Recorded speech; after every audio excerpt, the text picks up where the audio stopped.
பாலகாண்டம்.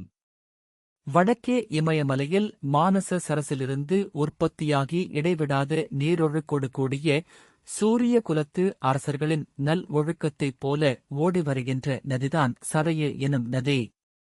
இது உயிரினங்களுக்கெல்லாம் தாய்ப்பால் போல உயிரளித்து காப்பாற்றி வளப்படுத்துகின்றது. மலையில் உற்பத்தியாகும் சரையு நதி கடலில் கலக்கும் வரையிலும் பற்பல துறைகளையெல்லாம் கடந்து சென்று இறுதியில் சமயம் கூறும் கருத்துக்கேற்ப எவர் எவ்வழி சார்ந்திருந்தாலும் இறுதியில் பரம்பொருளை அடைவது போல இந்த நதி ஓடிக்கடந்து இறுதியில் கடலில் கலக்கிறது. இந்த சரையு நதி ஓடி வளப்படுத்தும் நாட்டிற்கு கோசல நாடு என்று பெயர். நீர்வளமும் நிலவளமும் நிரம்பிய நாடு கோசல நாடு. அங்கே இயற்கை அன்னை படைத்திருக்கும் அரிய காட்சிகளை கண்டும் கேட்டும் அனுபவிக்கத்தக்க அருமையான காட்சிகளாகும். இந்த இயற்கை காட்சிகள் ஓர் இசை நிகழ்ச்சியை நடத்துகிறதாம். எப்படி? தாமரை மலர்கள் விளக்குகளை தாங்கி நிற்கின்றன, மேகங்கள் மத்தளம் கொட்டுகின்றன, கருங்குவளை மலர்கள் கண்விழித்து இந்த அரிய காட்சிகளை பார்த்து களிக்கின்றன. நீர்நிலைகளில் காற்றால் அலைவுறும் நீரலைகள் திரைச்சீலைகளாய் அமைந்திருக்க வண்டிகள் ரீங்காரமிட்டு இசை பாடுகின்றன. இக்காட்சியைக் கண்டும் இசையைக் கேட்டும் கான மயில்கள் ஆடுகின்றன. கம்பர் காட்டும் அரிய காட்சி இது. கோசல நாட்டில் வணிகம் பெருகி நடப்பதால் செல்வமும் கணக்கின்றி குவிந்து கிடந்தன. அந்த நாட்டிலுள்ள நிலத்தடி சுரங்கங்களெல்லாம் பற்பல தாதுக்களையும் மணிகளையும் வாரி வாரி கொடுத்துக் கொண்டிருந்தன. விளை நிலங்களோ உற்பத்தியை கணக்கின்றி கொடுக்கின்றன. தானியங்கள் மலை மலையாய் குவிந்து கிடக்கின்றன. கோசல நாட்டு மக்கள் ஒருவர் போல அனைவரும் நல்லொழுக்கமும் நல்ல பண்பாடும் மிக்கவர்களாக திகழ்ந்தார்கள். கோசல நாட்டில் தீமை புரிபவர்களே இல்லை. தீயவர்கள் இல்லை என்பதால் அவர்களுக்கு தண்டனை கொடுப்பது எனும் பேச்சுக்கே இடமில்லை. அங்கு சண்டைகளோ அல்லது தகராறுகளோ இல்லை. ஏனென்றால் அங்குள்ளவர்கள் மத்தியில் கோபதாபங்கள் இல்லை. அங்கு அறவழி இல்லாத காரியங்களை எவரும் செய்வதில்லை. தவறுகள் நடைபெறுவதில்லை. அதனால் அங்கு அனைவரும் மிக உயர்ந்த மக்களாக இருந்தார்களேயன்றி தாழ்ந்தவர்கள் எவரும் இல்லை. கோசல நாட்டில் வறுமையே இல்லை என்பதால் எவரும் கையேந்தி யாசகம் பெறுபவர் இல்லை. கேட்பவர்கள் எவரும் இல்லை என்பதால் வள்ளல் தன்மையோடு கொடுப்பவர்களும் இல்லை. தங்களுக்குள் பகை கொண்டு போர் புரிவோர் இல்லை என்பதால் போரில் காட்டும் வீரம் வெளிப்பட வாய்ப்பு இல்லை. பொய் பேசுபவர்களே கோசல நாட்டில் இல்லை என்பதால் வாய்மையின் சிறப்பு வெளிப்பட வாய்ப்பு இல்லை. மக்கள் கல்வி அறிவில் சிறந்தவர்களாக விளங்கியதால் அறிவின் பெருமையும் மேம்பாடும் வெளிப்பட வாய்ப்பு இல்லை. இத்தகைய வளமிக்க பெருமைமிக்க கோசல நாட்டின் தலைநகரம் அயோத்தி. யுத்தம் இல்லாத இடம் என்பதால் இவ்வூர் அயோத்தி என அழைக்கப்பட்டது. பூமித்தாயின் திருமுகம் போல அமைந்தது அந்த நகரம். அந்த அழகிய பூமித்தாயின் முகத்தில் இந்த நகரம் அமைந்திருப்பதை அவ்வழகிய முகத்தில் இடப்பட்ட திலகம் என்று சொல்லலாமோ? அல்லது அந்த முகத்தில் விளங்கும் தாமரை மலர் போன்ற கண்கள் எனலாமோ? அல்லது மார்பில் அணிந்துள்ள ஹாரம் எனலாமோ? மங்கள நானோ? பூமி தேவியின் உயிர் இது எனலாமோ? ஓ, இது திருமகள் வாசம் செய்யும் தாமரை மலர்தான். திருமாலின் மார்பில் தவழும் கௌஸ்துபம் முதலான மணிகள் கொண்ட பெட்டகம்தான். மேல் உலகினும் சிறந்ததான வைகுந்தமாக இருக்குமோ? ஓழிக்காலத்தில் திரு உந்தியில் அடங்கும் உயிர்களோ என்னவென்று உரைப்பது? அத்தகைய சிறப்புகளையுடைய அயோத்தி நகரத்தில் மங்கள ஒலிகள் மட்டுமே எப்போதும் ஒலித்துக் கொண்டிருக்கும். இத்தகைய பெருமை கொண்ட மான் நகரை அரசாண்ட மன்னன் தசரதன் என்பான். அவன் என்ன சாதாரண அரசனா? இல்லை இல்லை, அரசர்களுக்கெல்லாம் அரசன், சக்கரவர்த்தி. 7 உலகங்களிலும் அவரது செங்கோல் சிறப்புற்று விளங்கியது. இந்த ராமகாதையின் நாயகனான ஸ்ரீராமபிரானை இப்போ உலகுக்கு அளித்த தருமூர்த்தி போன்றவன் தசரத மன்னன். அந்த தசரத சக்கரவர்த்தி அன்பு செலுத்துவதில் தாய் போன்றவன். தவங்களைச் செய்வதால் எப்படி நன்மைகள் எல்லாம் விளையுமோ அப்படி நன்மைகளை அளிப்பவன். மற்றவர்களுக்கு எப்படி வாழ வேண்டுமென்பதில்தானே வழிகாட்டியாக இருந்து நன்னெறியில் வழி நடத்துவதில் நற்புதல்வன் போன்றவன். நாட்டுக்கு ஏதேனும் நோய் போன்ற தீமை ஏற்படுமானால் இவன் அதற்கு மருந்து போல இருந்து குணமாக்குபவன். மொத்தத்தில் கல்வி, கேள்வி, அறிவிலே சிறந்தவன். இத்தகைய பெருமைகளையெல்லாம் தனக்கே உரிமையாக்கிக் கொண்டிருந்த தசரத சக்கரவர்த்தி ஒருநாள் தன் அரண்மனையில் கொலு மண்டபத்தில் அமைச்சர் பரிவாரங்கள் புடைசூழ அமர்ந்திருந்தான். அவன் அந்த சபையில் வீற்றிருந்த காட்சியானது இந்திரலோகத்தில் இந்திரன் அரசு வீற்றிருந்ததைப் போல இருந்தது. அப்போது சினத்திற்குப் பெயர் போன விஸ்வாமித்திர மகரிஷி அந்த அரசவைக்கு வந்து சேர்ந்தார். தவ சிரேஷ்டரான விஸ்வாமித்திர மகரிஷியைக் கண்ட தசரத சக்கரவர்த்தி தன் கழுத்தில் அணிந்திருந்த மணிஹாரங்கள் ஒளிர வேகமாய் எழுந்து வந்து தன்னை நாடி வந்திருக்கும் முனிவரின் பாதங்களில் விழுந்து பணிந்து வணங்கினான். இந்திரனுடைய சபைக்கு பிரம்ம தேவன் வருகின்ற போது இந்திரன் எழுந்து வணங்குவதைப் போல இருந்தது அந்தக் காட்சி. தசரதன் விஸ்வாமித்திர முனிவருக்கு முறைப்படியான பல சிறப்புகளைச் செய்து உபசார மொழிகளைக் கூறலானான்.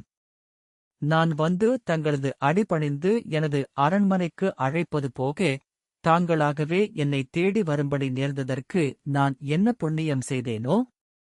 இது என் குலம் செய்த பேறு, நான் செய்த நல்வினையின் பயன் என்றெல்லாம் மன்னன் உபசார வார்த்தைகளைக் கூறினான். மன்னன் மொழிகளைக் கேட்டு முனிவர் சொல்கிறார், தசரதா, கே. என்னைப் போன்ற முனிவர்களுக்கும் தேவர்களுக்கும் ஏதாவது இடையூறு வந்ததென்றால் அதை நீக்கிக் கொள்ள மலைகளில் சிறந்த கைலாயத்திலிருக்கும் சிவபெருமானையும் திருப்பார்கடலில் பள்ளி கொண்டுள்ள திருமாலையும் பத்மபீடத்து நன்னகர் எனும் தாமரை ஆசனமுடைய பிரம்மலோகமும் அதன் தலைநகரான அமராவதி பட்டணமும் மணிமாடங்களைக் கொண்ட அயோத்தி எனும் பொன்னகரத்தையுன்றி வேறு புகலிடம் எங்களுக்கு ஏது? தசரதா, நான் கைலாயத்துக்கோ அல்லது பார்க்கடலுக்கோ பிரம்ம லோகத்துக்கோ செல்வதைக் காட்டிலும் மிக எளிதாய் உன்னை வந்தடைய முடியும் என்று கருதியே நான் உன்னை நாடி வந்துள்ளேன். ஒரு சமயம் இந்திரனுடைய பதவிக்கு சம்பராசுரனால் ஆபத்து நேர்ந்தபோது நீயல்லவா அந்த அசுரனோடு போரிட்டு இந்திரனுக்கு அவனுடைய நகரை மீட்டுக் கொடுத்தாய் என்றார். அது என்ன வரலாறு? சற்று பார்ப்போமா? ஒரு சமயம் திமித்துவன் எனும் பெயர் கொண்ட சம்பராசுரன் தன் அசுரர் கூட்டத்தோடு சென்று இந்திரன் உள்ளிட்ட தேவர்களோடு போரிட்டு அவர்களை வென்று அமராவதி நகரைக் கைப்பற்றி இந்திரனை பதவியிலிருந்தும் துரத்திவிடுகிறான். உடனே இந்திரன் தசரத சக்கரவர்த்தியிடம் சென்று தன் நிலைமையைக் கூறி முறையிட்டு அவரது உதவியைக் கோரினான். தசரத மன்னன் இந்திரனுக்கு உதவி செய்யும் பொருட்டு தனது இளைய மனைவி கைகேயி தேரோட்ட தான் சென்று சம்பராசுரனோடு கடும் போர் செய்து அசுரர்களைக் கொன்றுவிட்டு வானுலக ஆட்சியை மீட்டு மீண்டும் இந்திரனிடம் ஒப்படைத்தான். முனிவர் சொன்ன வார்த்தைகளைக் கேட்ட தசரத சக்கரவர்த்தி தன்னிரு கைகளைக் கூப்பிக்கொண்டு அவரை வணங்கி, முனிவர் பெருமானே, யான் அரசு எய்திய பயனை இன்றே அடைந்தேன். நான் தங்களுக்குச் செய்ய வேண்டியது என்ன என்பதைக் கூற வேண்டும் என்றான். அதற்கு விஸ்வாமித்திர முனிவர் கூறுகிறார், தருவனத்துள் யான் இயற்றும் தவ வேள்விக்கு இடையூறா தவம் செய்வோர்கள் விறுவரச் சென்று அடைக்காம வெகுளி என நிருதர் இடை விலக்கா வண்ணம் சிறுமுகத்துக் காத்தி என நின் சிறுவர் நால்வரினும் கரிய செம்மல் ஒருவனைத் தந்தெடுதி என உயிர் இறக்கும் கொடுங்கூற்றின் உளையச் சொன்னான். தசரதா, நீ வேறொன்றும் பெரிய காரியம் எதுவும் எனக்காகச் செய்ய வேண்டாம். அடர்ந்த வனத்துக்குள் நான் ஒரு தவ வேள்வியை நடத்துகிறேன். அதை அரக்கர்கள் கெடுத்துக் கொண்டிருக்கிறார்கள். எப்படி காமம், கோபம் இவை தவம் புரிவோர்களுக்கு இடையூறு செய்யுமோ அப்படி செய்து கொண்டிருக்கிறார்கள். அவர்கள் அப்படி இடையூறு செய்யாவண்ணம் அவர்களை தடுத்து நிறுத்த நின் மக்கள் நால்வரில் கரிய செம்மலாகிய ராமனை என்னோடு அனுப்பிவை என்றான். முனிவனுடைய இந்த வார்த்தைகள் அவனது உயிரையே பறிப்பது போல இருந்தது. என்ன இது? இந்த முனிவர் தனது உயிரையே அல்லவா யாசகம் கேட்கிறார்? முனிவருடைய இந்த கோரிக்கை தசரத மன்னனின் காதில் விழுந்தது எப்படி இருந்தது தெரியுமா? ஏற்கனவே உடலில் வேல் பாய்ந்து பள்ளம் விழுந்த ஆழமான பொன்னில் தீ நுழைந்தது போல வேதனை அளித்தது. ஏப்ரல் அப்படி அந்த மன்னன் உணர்ந்தான் என்பதற்குக் காரணம் இருந்தது.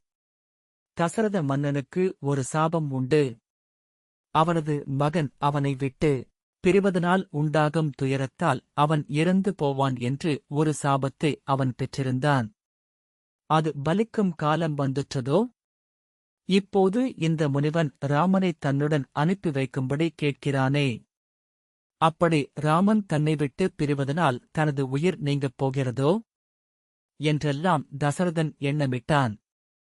ஏற்கனவே அந்த சாபத்தினால் அவரது மனத்தில் ஓர் ஆழமான காயம் பட்டிருந்தது. அந்த காயம் பட்ட புண்ணில் இப்போது இந்த முனிவரது வேண்டுகோள் தீயை இட்டது போல உணர்ந்தான் மன்னன். தவமாய் தவமிருந்து புத்திர காமேஷ்டி யாகம் செய்து வாராது போல வந்த பிள்ளையை இந்த விஸ்வாமித்திர முனிவர் யாசிப்பதால் அவன் உள்ளம் பட்ட பாட்டை விளக்குகிறார் கவிச்சக்கரவர்த்தி. அதாவது, ஒருவனுக்கு கண் பார்வை இல்லாமலிருந்து பார்வை வந்து மீண்டும் இழந்தபோது அவன் எவ்வாறு வருந்துவானோ அப்படி வருந்தினான் தசரதன் என்பதை கண்ணிலான் பெற்றிழந்தான் என உழந்தான் என்று கூறுகிறார். அந்தப் பாடல் இதோ. எண்ணிலா அருந்தவத்தோன் இயம்பிய சொல் மருமத்தின் எரிவேல் பாய்ந்த பொன்னிலாம் பெரும் புழையில் கனல் நுழைந்தால் என செவியில் புகுதலோடும் உன்னிலா வியதியரம் பிடித்து உந்த ஆரியர் நின்று ஊசல் ஆடக் கண்ணிலான் பெற்றிழந்தான் என உழந்தான் கடும் துயரம் காலவேலான். தசரத சக்கரவர்த்தி உடல் நடுங்க, குரல் தழுதழுக்க, கைகூப்பி முனிவரிடம் கூறுகிறான். முனிவர் பெருமானே, அரக்கர்களால் தங்கள் யாகம் தடையின்றி நடைபெற வேண்டும், அவ்வளவுதானே? என் மகன் ராமன் வயதில் இளையவன், போர் பயிற்சியும் இல்லாதவன். ஆகையால் அவன் வேண்டாம். உமது வேள்விக்கு இடையூறாக யார் வந்தாலும், ஏன்? அந்த சிவபெருமானோ பிரம்மனோ அல்லது இந்திரனோ எவர் வந்தாலும் நான் வந்து அவர்களை முறியடித்து உங்கள் யாகத்தை முடித்து வைப்பேன் என்றான். இப்படி தசரத மன்னன் சொன்னதுதான் தாமதம். முனிவருக்கு வந்ததே பெரும் கோபம். உடனே இருக்கையை விட்டு எழுந்தார். அவரது புருவங்கள் நெரித்தன, கண்கள் சிவந்தன. கடும் கோபத்தின் காரணமாக சிரிப்பும் வந்தது. அவர் சினத்தியால் எழுந்த புகை சூரியனை கூட மறைத்தது. இந்தக் காட்சியை கண்ணுற்ற தேவர்கள் இந்த பூவுலகுக்கு இறுதிக் காலம் வந்துவிட்டதோ என்று அச்சப்பட்டார்கள். சூழ்நிலையின் இறுக்கத்தை புரிந்து கொண்டு தசரத மன்னனின் குல குருவான வசிஷ்ட முனிவர் பேசலானார். அவர் தசரத மன்னனை பார்த்துச் சொன்னார். மன்னா, கோசிக முனிவரது நோக்கத்தை புரிந்துகொள் என்று சொல்லிவிட்டு முனிவரிடம், முனிவரே, நீர் சற்று பொறுத்துக் கொள்ளுங்கள், அமைதியடையுங்கள் என்றார். பிறகு மன்னனை பார்த்து, மன்னா, உன் மகனுக்கு அளவிலா நன்மைகள் வந்து சேர்வதை நீ விரும்பவில்லையா என்றார். உன் மகன் ராமனுக்கு அளவற்ற அஸ்திர வித்தைகள் தெரிந்து கொள்ளும் நேரம் வந்திருக்கிறது. இதை புரிந்து கொண்டு நடந்து கொள் என்றார். குருவின் வார்த்தைகளைக் கேட்ட தசரதன் உடனே ராமனை அழைத்து வரக் கட்டளையிட்டான். காவலர்கள் ராமனிடம் சென்று மன்னர் அழைப்பதாக கூற, அக்கணமே ராமன் தன் தம்பி இலக்குவனோடு கிளம்பி அரசவை வந்து சேர்ந்தான். ராமனும் இலக்குவனும் இணைபிரியாமல் இருப்பவர்கள். அண்ணன் போகுமிடமெல்லாம் தம்பியும் வரும் வழக்கம் கொண்டவன். அவைக்கு வந்த ராமனை முனிவரிடம் காண்பித்து தசரதன், ஐயனே, இந்தச் சிறுவர்க்கு இனி நல்ல தந்தையும் தாயும் நீயே. இவர்களை உம்மிடம் அடைக்கலமாக ஒப்புவித்தேன். இவர்களுக்கு தக்கன செய்வீராக என்றான். ராமலக்ஷ்மணர்களைக் கண்டதும் கோசிக முனிவனின் கோபம் தணிந்தது. மகிழ்ச்சியடைந்தார். ராமலக்ஷ்மணர்களை அடைக்கலமாக ஏற்றுக்கொண்டு நாம் போய் வேள்வியை முடிப்போம் என்று கூறி தசரதனை வாழ்த்தி விடைபெற்றுச் சென்றார். ராமன் அம்புரா தோணியை தோளில் தாங்கிக் கொண்டு கையில் வில்லை ஏந்தி, இலக்குவனும் அதுபோலவே வில் அம்பு சகிதம் புறப்பட்டு முனிவரின் நிழல் போல அவரை பின்தொடர்ந்து நகரின் எல்லையைச் சென்றடைந்தனர். முனிவர் முன்னே செல்ல, அடுத்து ராமனும் அவன் பின்னே இலக்குவனுமாகச் சென்றதாக வான்மீகத்தில் கூறப்படுகிறது. மூவரும் நடந்து சென்று சரையு நதியை அடைகின்றனர். அப்போது இரவு நேரம் வந்துவிட்டது. அன்றைய இரவு பொழுதை அங்கே ஒரு சோலையில் கழித்தனர். பொழுது விடிந்ததும் ஒரு படகில் ஏறி சரையு நதியைக் கடந்தனர். அங்கே ஒரு சோலை. அது என்ன சோலை என்று ராமன் வினவ, முனிவர் கூறுகிறார். ஒரு சமயம் சிவபெருமான் யோக நிலையில் இருந்தார். அப்போது மன்மதன் தனது பாணங்களைக் கொண்டு காமக் கணைகளை ஏவ சிவபெருமான் சினந்து அவனை தன் நெற்றிக் கண் திறந்து எரித்து சாம்பலாக்கிவிட்டார். அது நிகழ்ந்த இடம் இதுதான். இதனை காமன் ஆசிரமம் என்பார்கள். இந்த நாட்டுக்கு அங்க நாடு என்றும் பெயர் என்று எடுத்துரைத்தார் முனிவர். அங்கு வந்து சேர்ந்த இம்மூவரையும் அந்த காமன் ஆசிரமத்தில் வாழ்ந்து வந்த முனிவர்கள் அன்புடன் வரவேற்றனர். மூவரும் அங்கு ஒரு நாள் தங்கிவிட்டு மறுநாள் புறப்பட்டுச் சென்றனர். அவர்கள் சென்ற இடம் கொடிய பாலைவனப் பிரதேசம். கொடிய அந்த பாலைவனத்தைக் கடக்கும்போது ராமலக்ஷ்மணர்கள் எவ்வளவு ஆற்றலுடையவராயினும் வெப்பம் பொறாமல் துன்பமடைவர் எனக் கருதி விஸ்வாமித்திர முனிவர் அவர்களுக்கு பலா, அதிபலா எனும் 2 மந்திரங்களை உபதேசித்தார். அவ்விரு மந்திரங்களின் மகிமையால் அந்த பாலைவனத்தின் கொடுமை தெரியாமல் குளிர்ந்து நடை வருத்தம் தெரியாமல் செய்தது. இந்த நிலம் இவ்வளவு கொடுமையான பாலையாக மாற என்ன காரணம் என்று ராமன் முனிவரிடம் வினவ, அவர் கூறியதாவது: ராமா, கே. இந்தக் காட்டில் பல உயிர்களைக் கொன்று தின்று வாழ்பவளும் 1000 மத யானைகளின் பலத்தைக் கொண்டவளுமான ஒருத்தியிருக்கிறாள். அவள் கதையைச் சொல்கிறேன் கேள். யக்ஷகுலத்தில் வந்த சுகேது என்பவன் தனக்குப் பிள்ளையில்லாத குறைக்கு மனம் வருந்தி அக்குறை தீர பிரம்ம தேவனைக் குறித்து நெடுநாள் தவம் செய்து வந்தான். அவனது கடும் தவத்தை மெச்சி பிரம்ம தேவன் அவனிடம் என்ன வரம் வேண்டுமென்று கேட்க, அவன் தனக்கு ஒரு மகன் பிறக்க வேண்டும் என்று கேட்டுக்கொண்டான்.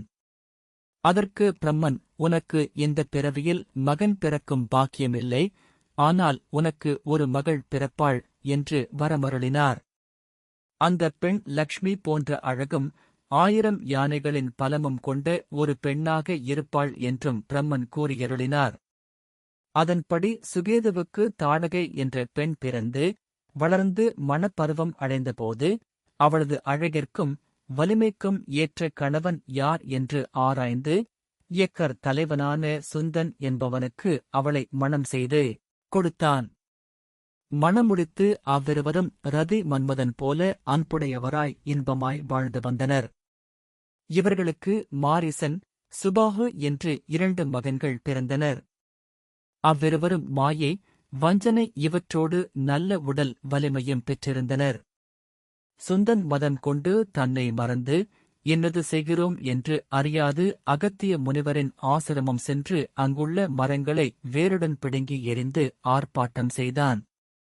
இந்த அகத்திய முனிவர் பொதிகை மலையில் வாழ்பவர் எனவும் சிவபெருமானுடைய திருமணத்தின் போது கூடிய கூட்டத்தின் காரணமாக வடகோடு அழுந்த தென்கோடு உயர அதனை சமன் செய்யும் பொருட்டு தெற்கே அனுப்பப்பட்டார் என்று புராணங்கள் கூறும். இவர் கடல் நீரை முழுதுமாக பருகக்கூடியவர். அந்த வரலாறு, விருத்திராசுரன் என்ற அசுரன் இந்திரனால் துரத்தப்படுகிறான். அவன் மேலும் பல அசுரர்களுடன் கூட கடலுக்குள் ஒளிந்து கொள்கிறான். அவனை வதைக்க முடியாமல் இந்திரன் வருந்திய போது அகத்திய முனிவர் தமது தவ வலிமையால் கடல் நீர் முழுவதையும் தம் கையில் அடங்கும்படி செய்து ஆசமனம் செய்வது போல அருந்திவிடுகிறார். கடலுக்கடியில் ஒளிந்து கொண்டிருந்த அசுரர்கள் வெளிப்பட்டனர். பின்பு இந்திரன் அசுரர்களைக் கொன்று உலகை அவர்களிடமிருந்து காப்பாற்றியதாகவும், இதன் பின்னர் அகத்திய முனிவர் கடல் பகுதியை முன்போலவே நீர்கொள்ளச் செய்தார் என்பதும் புராணம். சுந்தன் அகத்திய முனிவரின் ஆசிரமத்தைச் சுற்றியிருந்த மரங்களை வேரோடு பெயர்த்தது கண்டு முனிவர் வெகுண்டார். அவர் பார்த்த கோப பார்வையில் அந்த அசுரன் எரிந்து சாம்பராகிப் போனான். இந்த செய்தி கேட்ட தாடகை தன் கணவனைக் கொன்று முனிவரைக் கொன்று ஒழிப்பேன் என தன் புதல்வர்கள் உடன்வர அகத்திய முனிவரின் ஆசிரமத்தை அடைந்தனர்.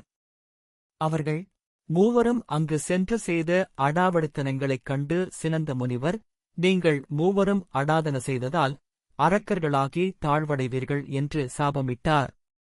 வடமொழியும் தமிழும் அநாதிகாலம் தொட்டியிருப்பன. சிவபெருமான் பாணினிக்கு வடமொழியையும் அகத்தியருக்கு தமிழ் மொழியையும் அளித்ததாக புராணங்கள் கூறுகின்றன. அத்தகைய முனிவரான அகத்தியர் இட்ட சாபம் பெற்ற மூவரும் அரக்கர்களாக தெரிகின்றனர்.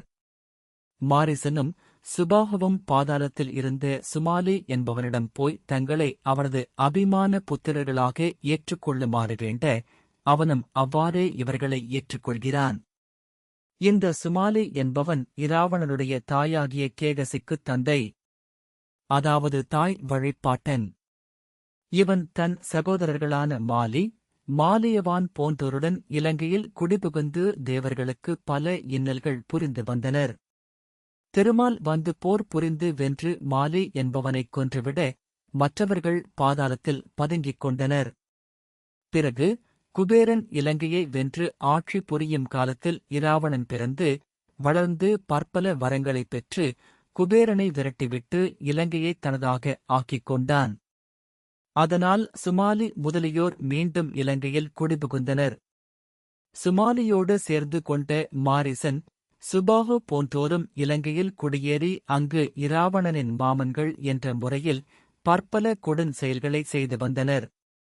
தன் மக்கள் தன்னை விட்டுப் பிரிந்து தன்னை தனியாக விட்டுச் சென்றபின் தாடகை மனம் புழுங்கிய நிலையில் இந்த வனப்பகுதிக்கு வந்து சேர்ந்தாள்.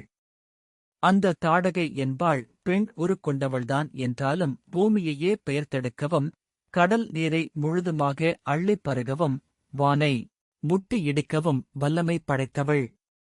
மலைகளைப் போன்ற தனங்களும் நஞ்சு உமிழும் கண்களும் இடி போன்ற ஆரவாரக் குரலும் ஊழித்தீ போன்ற செம்பட்டை மயிரும் இருபிறை போன்ற கோரைப் பற்களும் கடல் எழுந்து நடப்பது போன்ற உருவமும் கொண்டவள்.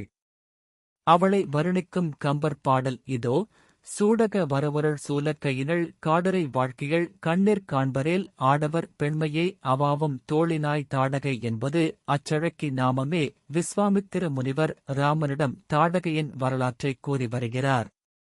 மேற்கண்ட பாடலில் கம்பன் கூற்று: உன்னை கண்களால் காண்கின்ற ஆண்கள் கூட தாங்களும் பெண்ணாகப் பிறந்திருக்கலாமே என்று உன் அழகில் மயங்குவார்களே. ராமா, சூலத்தைக் கையில் ஏந்திக் கொண்டு இந்தக் காட்டில் திரியும் அந்தக் கொடியவள் பெயர்தான் தாடகை என்பதாகும் என்றார். வான்மீகத்தில் வரும் சொற்றொடர் பும்சாம் திருஷ்டி சித்தாபகாரணம் என்பது ஆடவரின் கண், மனம் போன்றவற்றை கவரும்படியான எழில் படைத்தவன் என்று கூறுகிறது. இந்த அரக்கிதான் வளமிக்கு இந்த பூமியை இப்படி பாலைவனமாக ஆக்கிவிட்டாள். இவள் அங்க நாடு எங்கும் உள்ள உயிர்களை அழித்தலோடு எனது வேள்விகளையும் இராவணன் ஏவலால் கெடுத்துக் கொண்டிருக்கிறாள் என்று முனிவர் கூறுகிறார். அவர் ராமனைப் பார்த்து கூறியதாவது: மைந்தா, தசரத குமாரா, இந்த அரக்கியை நீ இப்போதே அழிக்காவிட்டால் இன்னும் சில காலத்தில் இவள் இந்த பூவுலகத்தையே அழித்துப் பாழாக்கி விடுவாள் என்றார். இந்த வரலாற்றைக் கேட்ட ராமன் வியப்பும் அந்த அரக்கியைப் பார்க்க வேண்டுமென்ற அவாவும் கொண்டான். தன் தலையை அசைத்து முனிவர் சொன்ன வரலாற்றைக் கேட்ட அழகினை, அடடா, கம்பர் வாக்கால் பார்க்கலாம். இங்கு ஒருவன் இபரிசு உரைப்ப அது கீழா கொங்கு உரை நரைகுலம் சென்னி துளக்கா. எங்கு உரைவது இத்தொழில் இயற்றுபவள் என்றான். சங்கு உரை கரத்து ஒரு தனிச்சிலை தரித்தான். பாஞ்சஜன்யம் எனும் சங்கைத் தன் கையில் தாங்கியவன் இப்போது ஒரு வில்லை தாங்கிக் கொண்டு விஸ்வாமித்திர முனிவரின் வார்த்தைகளைக் கேட்டவுடன் தன் தலையை மெல்ல அசைத்து இக்கொடுந்தொழிலைச் செய்யும் அவ்வரக்கி எங்கே வசிக்கிறாள் என்று கேட்டான். அப்போது முனிவர் எதிரிலிருந்த மலையைக் காட்டி, இதோ இந்த மலையில்தான் அவள் வாசம் செய்கிறாள் என்று சொல்லிக் கொண்டிருக்கும்போதே ஒரு மலை பற்றி எரிவதைப் போல அந்த அரக்கி தாடகை அங்கே வந்து சேர்ந்தாள். அவள் தோற்றம் எப்படியிருந்தது? இறைக்கடை துடித்த புருவத்தள், எயரு என்னும் பிறைக்கடை பிறைக்கிட மடித்து பில வாயில் மரக்கடை அரக்கி, வடவைக்கனல் இரண்டாய் நிறைக்கடல் முளைத்தென நெருப்பு எழ விழித்தாள். கோபத்தால் நெரித்த புருவமும் கோரைப் பற்கள் கடைவாயில் தெரிய உதட்டை கடித்துக் கொண்டும் இரு கண்களிலும் வடவாக்னி எனும் தீப்பிழம்பு கக்க இவர்களை அவள் உற்றுப் பார்த்தாள். இடிபோல ஏழுலகும் கேட்கும்படியாக கர்ச்சித்தாள். தன் கைசோலத்தை தூக்கிப் பிடித்துக் கொண்டு இந்தக் காட்டுப் பகுதியில் இருந்த அனைத்து உயிர்களையும் நான் தின்று தீர்த்த பிறகு எனக்கு உணவாகும்படி நீங்களாகவே வந்திருக்கிறீர்களா? உங்கள் தீவனை உங்களை இங்கே கொண்டு வந்து சேர்த்திருக்கிறதா? சொல்லுங்கள் என்றாள். உங்களைக் கொல்லுகிறேன் பார் என்று தனது கைசூலத்தை குறிபார்த்து எரியத் தயாரானாள். இந்த அரக்கியைக் கொல்வதற்காகத்தான் நாம் வந்திருக்கிறோம். அதுதான் முனிவரின் ஆணை என்பது தெரிந்தும் இவள் ஒரு பெண்ணாயிற்றே, இவளைக் கொல்வது சரியா என்று ராமன் சிந்தித்துக் கொண்டு தனது கொடிய அம்பினை அவள் மீது செலுத்தத் தயங்கினான். ராமனுடைய கருத்தை உணர்ந்த முனிவர் சொன்னார், ராமா, அவள் உருவத்தில்தான் பெண், ஆயினும் செயலால் ஆண்களையும் விஞ்சுபவள். அவளைக் கொல்லுதல் அறச்செயலையன்றி குற்றம் அல்ல என்றார். தீது என்று உள்ளவை யாவையும் செய்து எமைக்கூது என்று உண்டிலள் இத்தனையே குறை, யாது என்று எண்ணுவது இக்கொடியாளையும் மாது என்று எண்ணுதியோ? மணிப்பூணினாயு, இவள் எங்களைக் கொன்று தீர்க்காத குறைதான், அவ்வளவு தீமைகளைச் செய்து வருகிறாள். தவம் செய்து எலும்பும் தோலுமாக உள்ள எங்களை வெறும் சக்கை என்று சாப்பிடாமல் விட்டு வைத்திருக்கிறாள். இவளைப் பெண் என்று கருதாதே. பற்பல உயிர்களையும் வாரி வாரி தன் வாயில் இட்டு தின்கிறாளே, இதனினும் தீமை வேறு உளதோ? நான் தருமத்தைக் கூறினேனே தவிர இவளிடம் உள்ள கோபத்தால் இவளைக் கொல்லும்படி சொல்லவில்லை. இனியும் தாமதியாமல் உடனே இவளைக் கொல்வாயாக.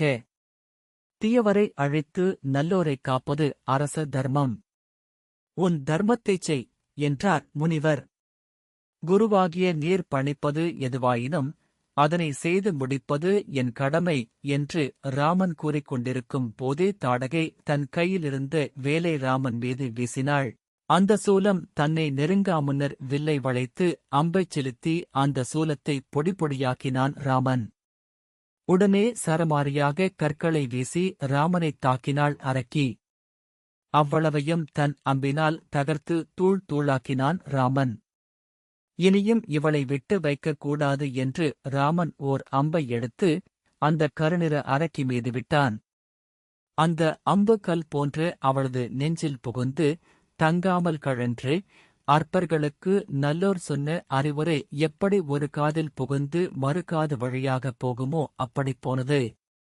சொல் ஒக்கும் கடிய வேகச் சுடுசரம் கரிய செம்மல் அல் ஒக்கும் நிறத்தினாள் மேல் விடுதலும் வைரக்குன்ற கல் ஒக்கும் நெஞ்சில் தங்காது அப்புறம் கழன்று கல்லா புல்லர்க்கு நல்லோர் சென்ன பொருள் எனப் போயிற்றன்றே.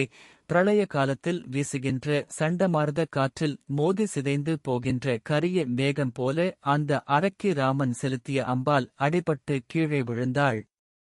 அவள் உயிர் நீங்கிய பிறகு அரக்க வடிவம் நீங்கி முந்தைய இயக்கி வடிவம் பெற்று ராமனை வணங்கி அவன் அருளால் நல்லுலகம் அடைந்தாள். ஒரு போரில் மன்னனை வீழ்த்துவதற்கு முன்பு அவனது வெற்றிக் கொடியை வீழ்த்துவது போல இராவண சம்ஹாரத்துக்கு முன்னதாக அவனோடு தொடர்புடைய ஓர் அரக்கி வீழ்ந்தாள். காகத்தனின் கன்னிப் போரில் அரக்கர்களை நெருங்க முடியாத நிலை மாறி முதல் அரக்கியை அழித்து அவள் இரத்தச் சுவை கண்டது. பின்னர் நேரப்போகும் அரக்கர்களின் அழிவுக்கு அச்சாரமாக அமைந்தது எனலாம்.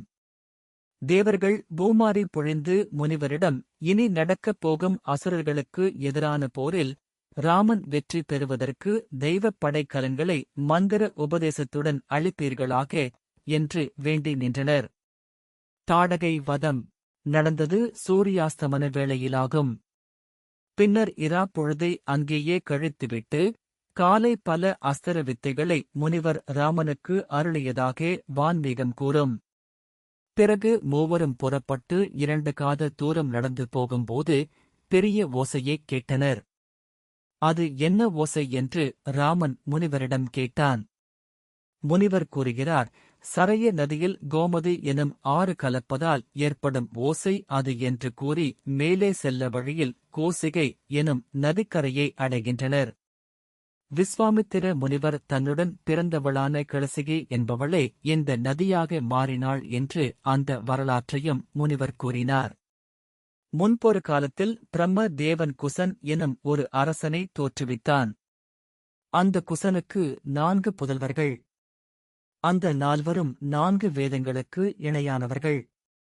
குசனாபன், ஆதுர்த்தன், வசு, குசாம்பன் என்பது அவர்கள் பெயர். இவர்களில் ஒருவன் கிளசாம்பி நகரிலும், அடுத்தவன் மகோதயம் எனும் நகரிலும், 3ஆமவன் தன்மவனம் எனும் இடத்திலும், 4ஆவது மகன் கிரிவரச நகரிலும் வாழ்ந்து வந்தனர். இவர்களில் குசனாபனுக்கு அழகிய 100 பெண்கள் பிறந்தனர். இவர்கள் வளர்ந்து பேரழகிகளாக வளர்ந்து இன்புற்று வாழ்ந்து கொண்டிருந்தனர். ஒரு நாள் அவர்கள் நீர் விளையாடி மகிழ்ந்து வரும் காலையில் வாயுதேவன் இவர்களைக் கண்டு மோகித்து அவர்களை அணுகித் தன்னை மணந்து கொள்ளுமாறு வேண்டினான்.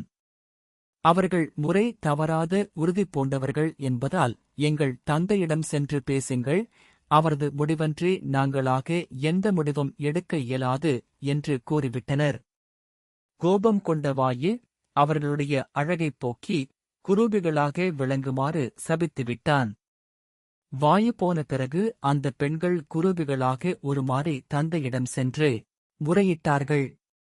அவர், அந்தப் பெண்களே சாபமிடும் வலிமை பெற்றவர்களாக இருந்தும் அப்படி செய்யாமல் தங்கள் நிறைகாத்து நின்ற பெருஞ்செயலுக்கு அவர்களைப் பாராட்டி பிரம்மதத்தன் என்பவனுக்கு அவர்களை மணமுடித்து வைக்கிறான். இந்த பிரம்மதத்தன் சூளி எனும் மாமுனிவருக்கும் சோமதை எனும் கந்தர்வக் கன்னிகைக்கும் பிறந்த சத்புத்திரன். இவன் க்ஷத்திரிய அம்சமுடையவனாதலின் காம்பிலிய நகரில் ஆட்சி புரிந்து வந்தான்.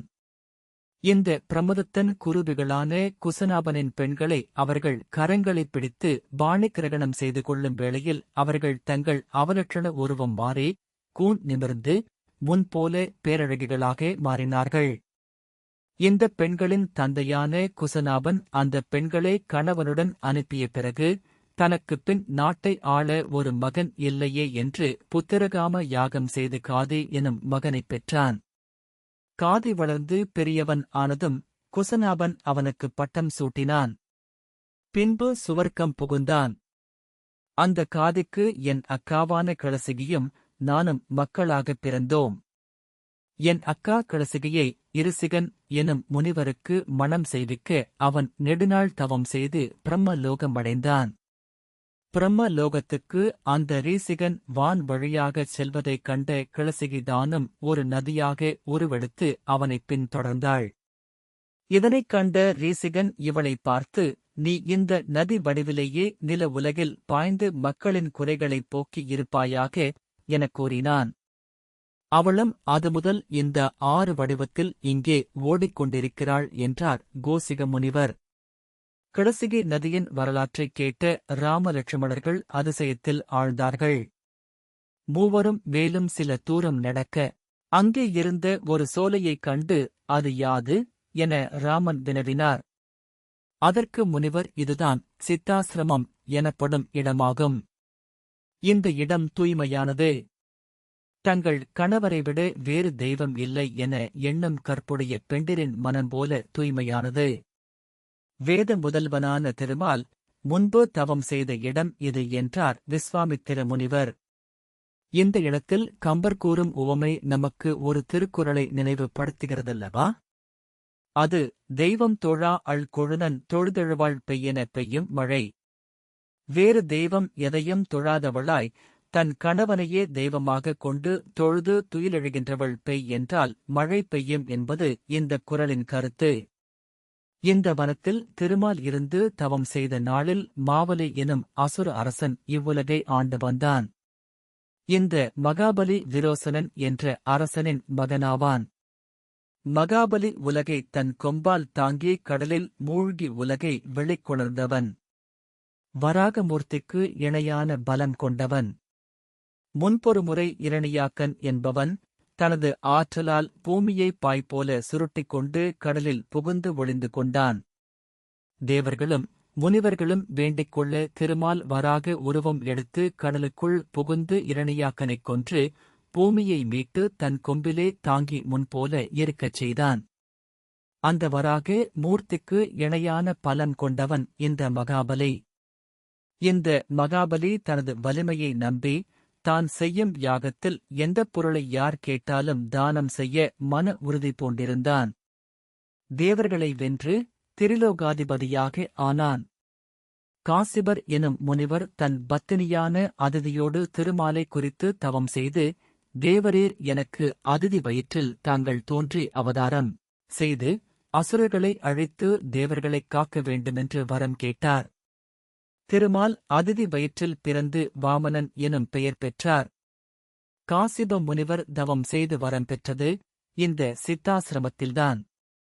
மகாபலி வேள்வி நடத்தும் இடத்துக்கு மிக சிறிய உருவம் கொண்ட வாமனன் சென்றான். இந்த சிறிய உருவத்தோடு வரும் வாமனனைக் கண்டு மகிழ்ந்த மகாபலி எழுந்து வந்து உபசரித்தான். அந்தணரில் உனக்கு ஒப்பானவர் எவரும் இல்லை, உன்னை தரிசித்து பாக்கியம் பெற்றேன் என்று அவனை வணங்கினான். மகாபலி, உன்னை நாடி வந்தோர்க்கு வேண்டியதை தருவாயுமே. நானும் ஒன்றை நாடி உன்னிடம் வந்திருக்கிறேன். எனக்கு 3 அடி மண் வேண்டும் என்றான் வாமனன். இதைக் கேட்ட மகாபலி உடனே தந்தேன் என்றான். நடக்கும் நிகழ்ச்சிகளைக் கண்டு கொண்டிருந்த மகாபலியின் குருவான சுக்கிரன் கொடுக்காதே என்று தடுத்தான். சிந்தை உவந்து எதிர் என் செய்ய என்றான் அந்தணன். 3 அடி மண் அருள் உண்டேல் வெந்திரலாய் இது வேண்டும் எனாமுன் தந்தனன் என்றனன். வெள்ளி தடுத்தான். சுக்கிராச்சாரியார் மகாபலியை பார்த்து கூறுகிறார், பிரளய காலத்தில் அண்ட சராசரங்களை தன்னுள்ளே அடக்கிக் கொண்டு சிறு குழந்தையாய் ஆலிலையில் துயிலுகின்ற ஆதிமூர்த்திதான் தேவர்களின் வேண்டுகோளின்படி இப்படி குருமுனி வடிவம் தாங்கி வந்திருக்கிறான். இவன் கேட்டபடி தானத்தைக் கொடுக்க நீ சம்மதித்தால் பிறகு உனக்கு தீமைதான் நேரும் என்று மகாபலியின் குலகுரு சொன்னார். திருமாலை வேண்டிதான் யாகம் செய்கிறோம். அந்த திருமாலே என்னிடம் வந்து யாசித்து தானம் பெறுவானாகில் அதைவிட பெரும் பேறு எனக்கு என்ன இருக்கிறது? எனவே என் வாக்குப்படி தானம் கொடுக்க தடை சொல்லாதீர்கள் என்று பதிலிருத்தான் மகாபலி. மகாபலி அசுரன் ஆதலின் இந்திரன் முதலானோருக்கு ஆஹூதி கொடுக்காமல் நேரடியாக ஸ்ரீமன் நாராயணனுக்கே யாகம் செய்ததால் அவனே நேரில் வந்து தானம் கேட்கும்போது இதைவிட நற்பேறு வேறு என்ன இருக்கிறது என்று கூறினான். உயர்ந்தவர்கள் கொடுப்பது என்று தீர்மானித்துவிட்டால் யார் தடுத்தாலும் நிறுத்த மாட்டார்கள். எனவே மகாபலி வாமனன் கேட்டதைக் கொடுக்க தயாரானான். ஒருவர் தானம் செய்யும்போது அதனைத் தடுப்பது உங்களுக்கு அழகா? சுக்கிராச்சாரியார் அவர்களே, தானம் கொடுப்பதைத் தடுப்பவர்கள் சுற்றமும் உடுப்பதும் உண்பதுமின்றி கெட்டொழிவர் என்பதை தாங்கள் உணரவில்லையோ என்றான் மகாபலி. பின்னர் வாமனனை நோக்கி, முனிவரே, நீங்கள் வேண்டியபடி 3 அடி நிலத்தை அளந்து எடுத்துக்கொள்க என்றான். அவர் கையில் நீர் வார்த்தபடி. அப்படி நீர் வார்க்கையில் சுக்கிரன் வண்டு உருக்கொண்டு நீரூற்றும் பாத்திரத்தின் வாயை அடைத்தான் எனவும், வாமனன் ஒரு தருப்பை புல்லை எடுத்து நீர் வரும் வழியைக் குத்த வண்டு உருக்கொண்டிருந்த சுக்கிராச்சாரியாரின் ஒரு கண் குருடானது எனவும் செய்தி உண்டு. மிக உயர்ந்தவர்களுக்கு செய்த சிறிய உதவி கூட மிகப் பெரியதாக மதிக்கப்படும். அதுபோல குறளன் வடிவு எடுத்த வாமனன் பெரிய வடிவு எடுத்து ஓரடியால் பூமியையும் மற்றோர் அடியால் வானத்தையும் அளந்தான். 3வது அடியை வைக்க இடமின்மையால் பெருமாள் மகாபலியின் தலையில் வைத்து பூமியில் அழுத்தி தீமைகளைப் போக்கினான். திருமாலின் இந்த பெருமையை என்னவென்பது? அப்படி காசிப முனிவர் தவம் செய்த இந்த சித்தாசிரமம் நான் யாகம் செய்ய தேர்ந்தெடுத்த இடமாகும் என்றார் கோசிக முனிவர். ராமா, நான் இந்த இடத்தில் இப்போது யாகத்தைத் தொடங்குகிறேன். நீங்கள் இருவரும் விழிப்போடிருந்து காவல் காத்துக் கொண்டிருங்கள் என்று சொல்லி விஸ்வாமித்திர முனிவர் வேள்வியைத் தொடங்கினார். 6 நாட்கள் வேள்வி நடைபெற்றது. அதுவரை கண்களை இமை காப்பது போல ராம லக்ஷ்மணர்கள் வேள்வியைக் காத்து வந்தனர். காவல் தொடங்கியது முதல் அரக்கர்களைக் காணவில்லையே, அந்தக் கொடியவர்கள் எப்போது வருவார்கள் என்று ராமன் முனிவரைக் கேட்டான். யாகத்தில் முழுமையாய் ஈடுபட்டிருந்த காரணத்தால் முனிவரால் பதில் கூற முடியவில்லை. ராமன் திரும்பவும் வந்து மேலே அண்ணாந்து பார்த்தான். அங்கே ஆகாயத்தில் பலர் கூடி ஆரவாரம் செய்து கொண்டிருந்தார்கள். அந்த அரக்கர்கள் அங்கிருந்தபடியே அம்புகளை இவர்கள் மீது எய்தனர். ஈட்டிகளை எறிந்தனர். நீரையும் நெருப்பையும் பொழிந்தனர். பெரிய பாறைகளைப் பெயர்த்து வீசினர். வசைச் சொற்களால் திட்டினர். அதட்டினர். மழுவாயுதத்தை எறிந்தனர். இப்படி பல கொடிய மாயச் செயல்களைச் செய்தனர். அவர்கள் வீசிய ஆயுதங்கள் வான மண்டலத்தையே மூடி மறைத்தன. யாக மந்திரங்கள் அந்த அரக்கர்களை அருகில் வரமுடியாமல் தடுத்தன. எனவே தூரத்தில் வானத்தில் நின்று கொண்டு இத்தகைய தீச்செயல்களைச் செய்தனர். ராமன் உடனே இலக்குவனை அழைத்து, தம்பி, அதோ பார், முனிவர் சொன்ன தீயவர்கள் இவர்கள்தான் என்றான். அரக்கர் கூட்டத்தைக் கண்ட இளைய பெருமாள் அவர்களைக் கொன்று வீழ்த்து ராமரது கட்டளையை எதிர்பார்க்கும் குறிப்போடு தன் கைவில்லை எடுத்து, இப்போது இவர்கள் இற்று வீழ்வதைக் காண்பீர்கள் என்றான். அரக்கர் சொரியும் எதுவும் யாக குண்டத்தில் விழாமல் அம்புகளால் ராமன் ஒரு சரக்கூடம் அமைத்தான். முனிவர்கள் ராமனிடம் அடைக்கலம் புகுந்தனர். அவர்களுக்கு அபயம் அளித்து ராமன் உடனே தன் வில்லை எடுத்து பாணங்களைத் தொடுக்கலானான். ராமன் விட்டு ஓர் அம்பு மாரிசனை கடலில் கொண்டு போய் போட்டது. மற்றொரு அம்பு சுபாகுவை யமனுலகுக்கு அனுப்பியது. எஞ்சிய அரக்கர்கள் அஞ்சி அலறி ஓடினர். எனினும் ராமனுடைய வில்லில் இருந்து புறப்பட்ட அம்புகள் அவர்களைத் துரத்திச் சென்று கொன்றுவிட்டு திரும்பின. தேவர்கள் பூமாரி பெய்ய, துந்துபி முழங்க, மேகங்கள் கர்ச்சனை செய்ய, அனைவரும் ராமனை தொழுது வணங்கினர். யாகத்துக்கு அரக்கர்களால் ஏற்பட்ட இடையூறு நீங்கியவுடனே முனிவரும் தம் யாகத்தை நன்கு முடித்தார். ஸ்ரீராமனை விஸ்வாமித்திர முனிவர் புகழ்ந்து பாராட்டினார். ராமன் முனிவரிடம், வேள்வி முடிந்துவிட்டது. இனி நான் என்ன செய்ய வேண்டும் என வினவ, முனிவர், ஸ்ரீராமா, நீ செய்வதற்கு அரியது என்று ஒன்றுமே இல்லை. எனினும் உன்னால் முடிய வேண்டிய காரியங்கள் சில உண்டு. அவற்றைப் பிறகு பார்க்கலாம். இப்போது முதலில் மிதிலைக்குச் செல்வோம். அங்கு ஜனக மகாராஜன் செய்யும் வேள்வியைக் காண்போம் எனக் கூற மூவரும் புறப்பட்டனர். சித்தாசிரமத்திலிருந்து புறப்பட்ட அம்மூவரும் சோனை நதிக்கரையை அடைந்தனர். இந்த நதி கிழக்கிலிருந்து மேற்கு நோக்கி ஓடும் ஆறு. அங்கு சென்றடையும் போது மாலை நேரம் வந்தது. சோனை நதிக்கரையிலிருந்து ஒரு சோலையில் மூவரும் அன்றிரவை கழித்தனர். மறுநாள் மூவரும் நடந்து சென்று கங்கைக் கரையை அடைந்தனர். அப்போது ராமன் முனிவரிடம், எந்தையே, இந்த மாபெரும் கங்கை நதியின் சிறப்பினை எனக்குச் சொல்லி அருள்வீராக எனக் கேட்க முனிவரும் சொல்லலானார். ராமா, ஒரு காலத்தில் சகரன் எனும் பேரரசன் இப்புவியை ஆண்டு வந்தான். அவனுக்கு 2 மனைவியர். ஒருத்தி விதர்ப்ப தேசத்தைச் சேர்ந்தவள். அவள் பெயர் விதர்ப்பை. இவளது இயற்பெயர் கேசினி. இளையவள் சுமதி. இவள் காசிப முனிவருக்கும் வினதை என்பாளுக்கும் மகளாகப் பிறந்தவள். காசிபரின் தவத்தினால் முதல் மனைவிக்கு வம்ச விருத்திக்கு ஒரு மகனும், இளையவளிடம் வலிமை மிக்க 60,000 புதல்வர்களும் பிறப்பார்கள் என வரம் அருளினார் பிருகு முனிவர். அதன்படி கேசினி, அதாவது விதர்ப்பைக்கு அசமந்தன் பிறந்தான். சுமதியின் கருவில் சுரைக்காய் வடிவில் ஒரு மாமிசப் பிண்டம் தோன்றி வெடிக்க, அதினின்றும் 60,000 புதல்வர்கள் தோன்றினார்கள். அசமஞ்சன் கொடுமனம் கொண்டவன். சிறு பிள்ளைகளை ஆற்றில் விட்டெறிந்து கொல்வான். அவனை தந்தை காட்டிற்கு துரத்திவிட்டான். காட்டில் அவன் தவம் செய்து இறந்த குழந்தைகளை மீட்டுவிட்டான். ஒருவர் அஸ்வமேத யாகம் செய்துவிட்டால் இந்திர பதவி அடைவர். எனவே இந்திரன் அஸ்வமேத யாகம் யார் செய்தாலும் அதைக் கலைத்து விடுவான். தேவர்கள் யார் இந்த யாகம் செய்தாலும் இந்திரனுக்கு தகவல் கொடுத்து விடுவார்கள். சகரன் அஸ்வமேத யாகம் செய்ய முயலுகிறான். தேவர்கள் அந்தச் செய்தியை இந்திரனுக்குத் தெரிவிக்க, அவன் யாகக் குதிரையை பாதாளத்தில் கொண்டு போய் மறைத்து வைத்தான். அங்கே கபில முனிவர் என்பவர் தவம் செய்து கொண்டிருந்தார்.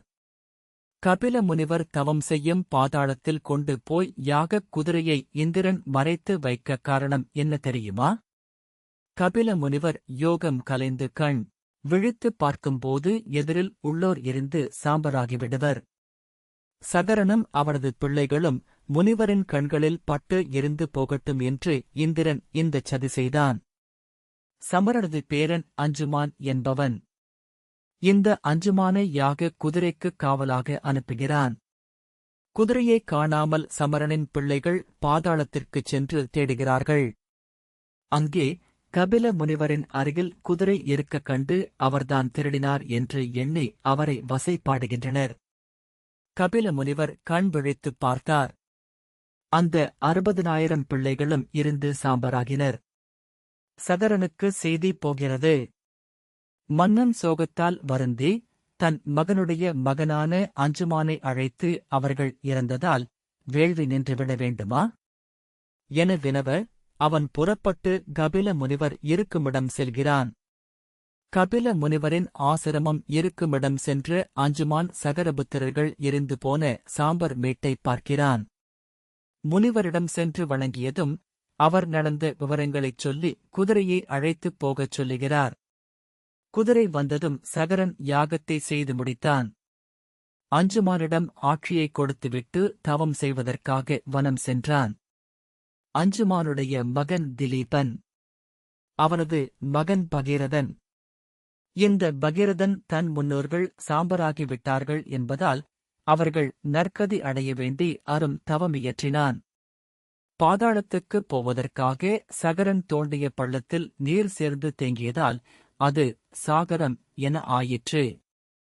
பகீரதன் நாட்டை ஆண்டு வரும்போது வசிஷ்ட முனிவர் அவன் முன்னோர்களின் வரலாற்றை எடுத்துரைத்து அவர்கள் நற்கதியடைய ஓர் உபாயத்தை எடுத்துரைத்தார். அவர் அரசனை நோக்கி, அரசே, நெடுங்காலம் பிரமனை நோக்கி தவம் செய்தால் உன் எண்ணம் கைகூடும் என்றார். உடனே பகீரதன் ஆட்சியை தன் அமைச்சர்களிடம் ஒப்புவித்து விட்டு தவம் செய்யச் சென்றான். நல்ல ஆலோசனைகளை வழங்குபவனை சுமந்திரன் என்று அழைப்பார்கள். நல்ல ஆலோசனைகளை கூறுபவன் என்பது பொருள். எனவே அவரது அமைச்சனின் பெயர் சுமந்திரன். பகீரதன் இமய மலை சாரலுக்குச் சென்று 10,000 வருஷம் தவம் செய்தான். பிரம்ம தேவன் அவன் முன்பு தோன்றி நின் தவத்துக்கு மகிழ்ந்தனம். உனது முன்னோர்கள் கபில முனிவரின் கோபத்தால் இறந்தனர். ஆகாய கங்கை பூமியில் இறங்கி ஓடி இறந்தவர்களின் அஸ்தியின் மீது படியுமானால் அவர்கள் நற்கதி அடைவார்கள் என்று கூறினார்.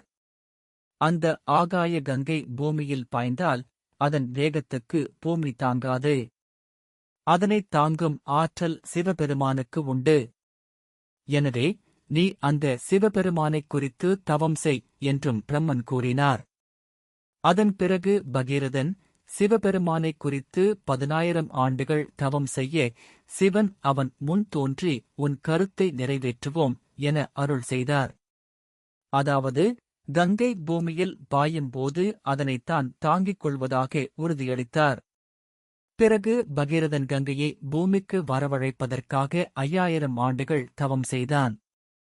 கங்கா தேவி ஒரு இளம் பெண் வடிவம் தாங்கி பகீரதன் முன் தோன்றி, பகீரதா, கங்கை பூமியில் வரும்போது அதன் வேகத்தை தாங்குவார் யார் இருக்கிறார்கள்?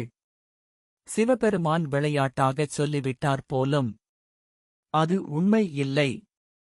உன் தவத்தில் ஏதோ கோளாறு இருந்திருக்கிறது.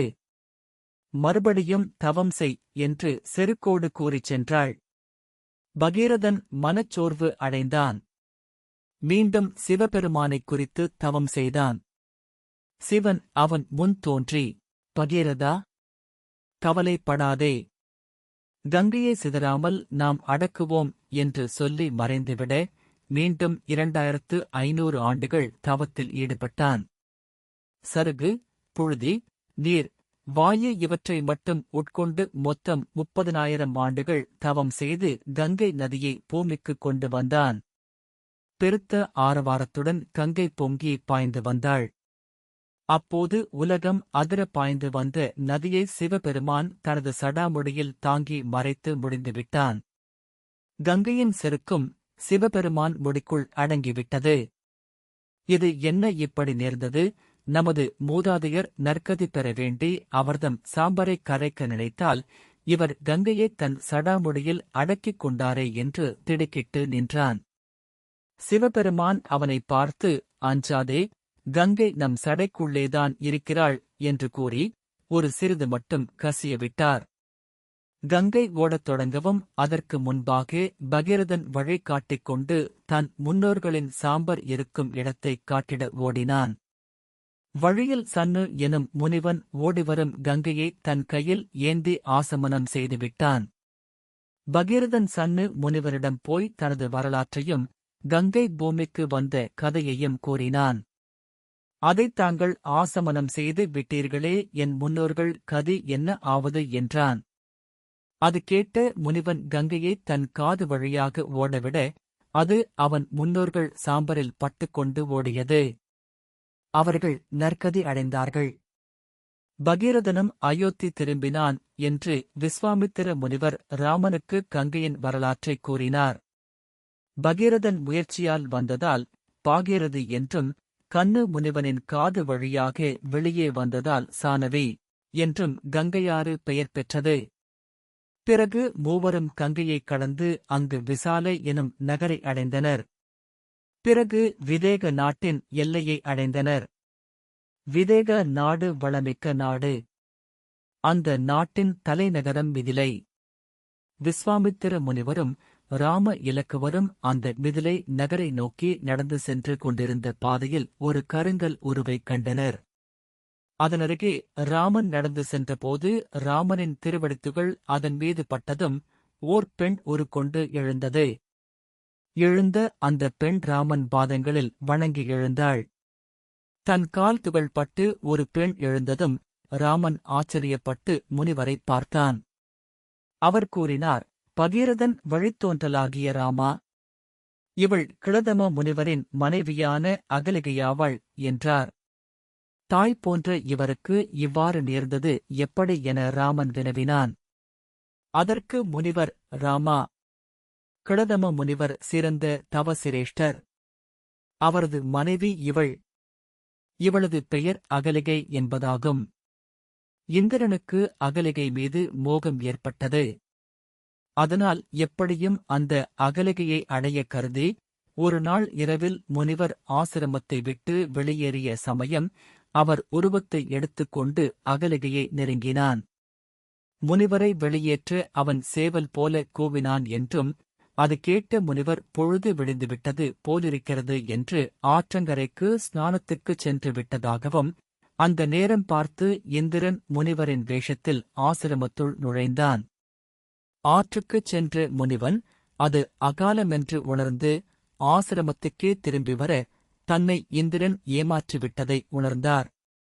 அவன் மீது அளவிலாத கோபத்துடன் முனிவர் ஆசிரமத்துக்கு வந்தார். இந்திரன் பயந்து போய் பூனை வடிவம் எடுத்துக்கொண்டு ஓட முனைந்தான். அகலிகை நடந்தவற்றை அறிந்து நாணத்தால் செயலற்று நின்றாள். முனிவர் இந்திரனை தீயெனப் பார்த்து, இந்த இழிச் செயலைச் செய்து உனக்கு உடலெங்கும் 1000 பெண் குறிகள் தோன்றட்டும் என சபித்தார். அகலிகையைப் பார்த்து, வேசி போல இருந்த நீ கல்லாய் மாறிவிடுவாய் எனவும் சபித்தார். அகலிகை முனிவரிடம் கெஞ்சி முறையிட்டு பிழை பொறுத்தருள்வீர், எனக்கு சாப விமோசனம் அருள்வீராக என வேண்டினாள். அதற்கு முனிவர், என்று தசரத குமாரன் ராமனுடைய பாதத்துகள் உன்மீது படுகிறதோ அப்போது பெண் உருக்கொள்வாய் என்று சாப விமோசனமளித்தார். தேவர்கள் பணிந்து கேட்டுக் கொண்டதற்கிணங்க இந்திரன் உடலில் 1000 குறிகளுக்கு பதிலாக 1000 கண்களாக மாற்றி அருளினார். கோசிக முனிவர் ராமனை வெகுவாக பாராட்டினார். இவ்வண்ணம் நிகழ்ந்த வண்ணம் இனி இந்த உலகுக்கெல்லாம் உய்வண்ணம் அன்றி மற்று ஓர் துயர் வண்ணம் உருவது உண்டோ?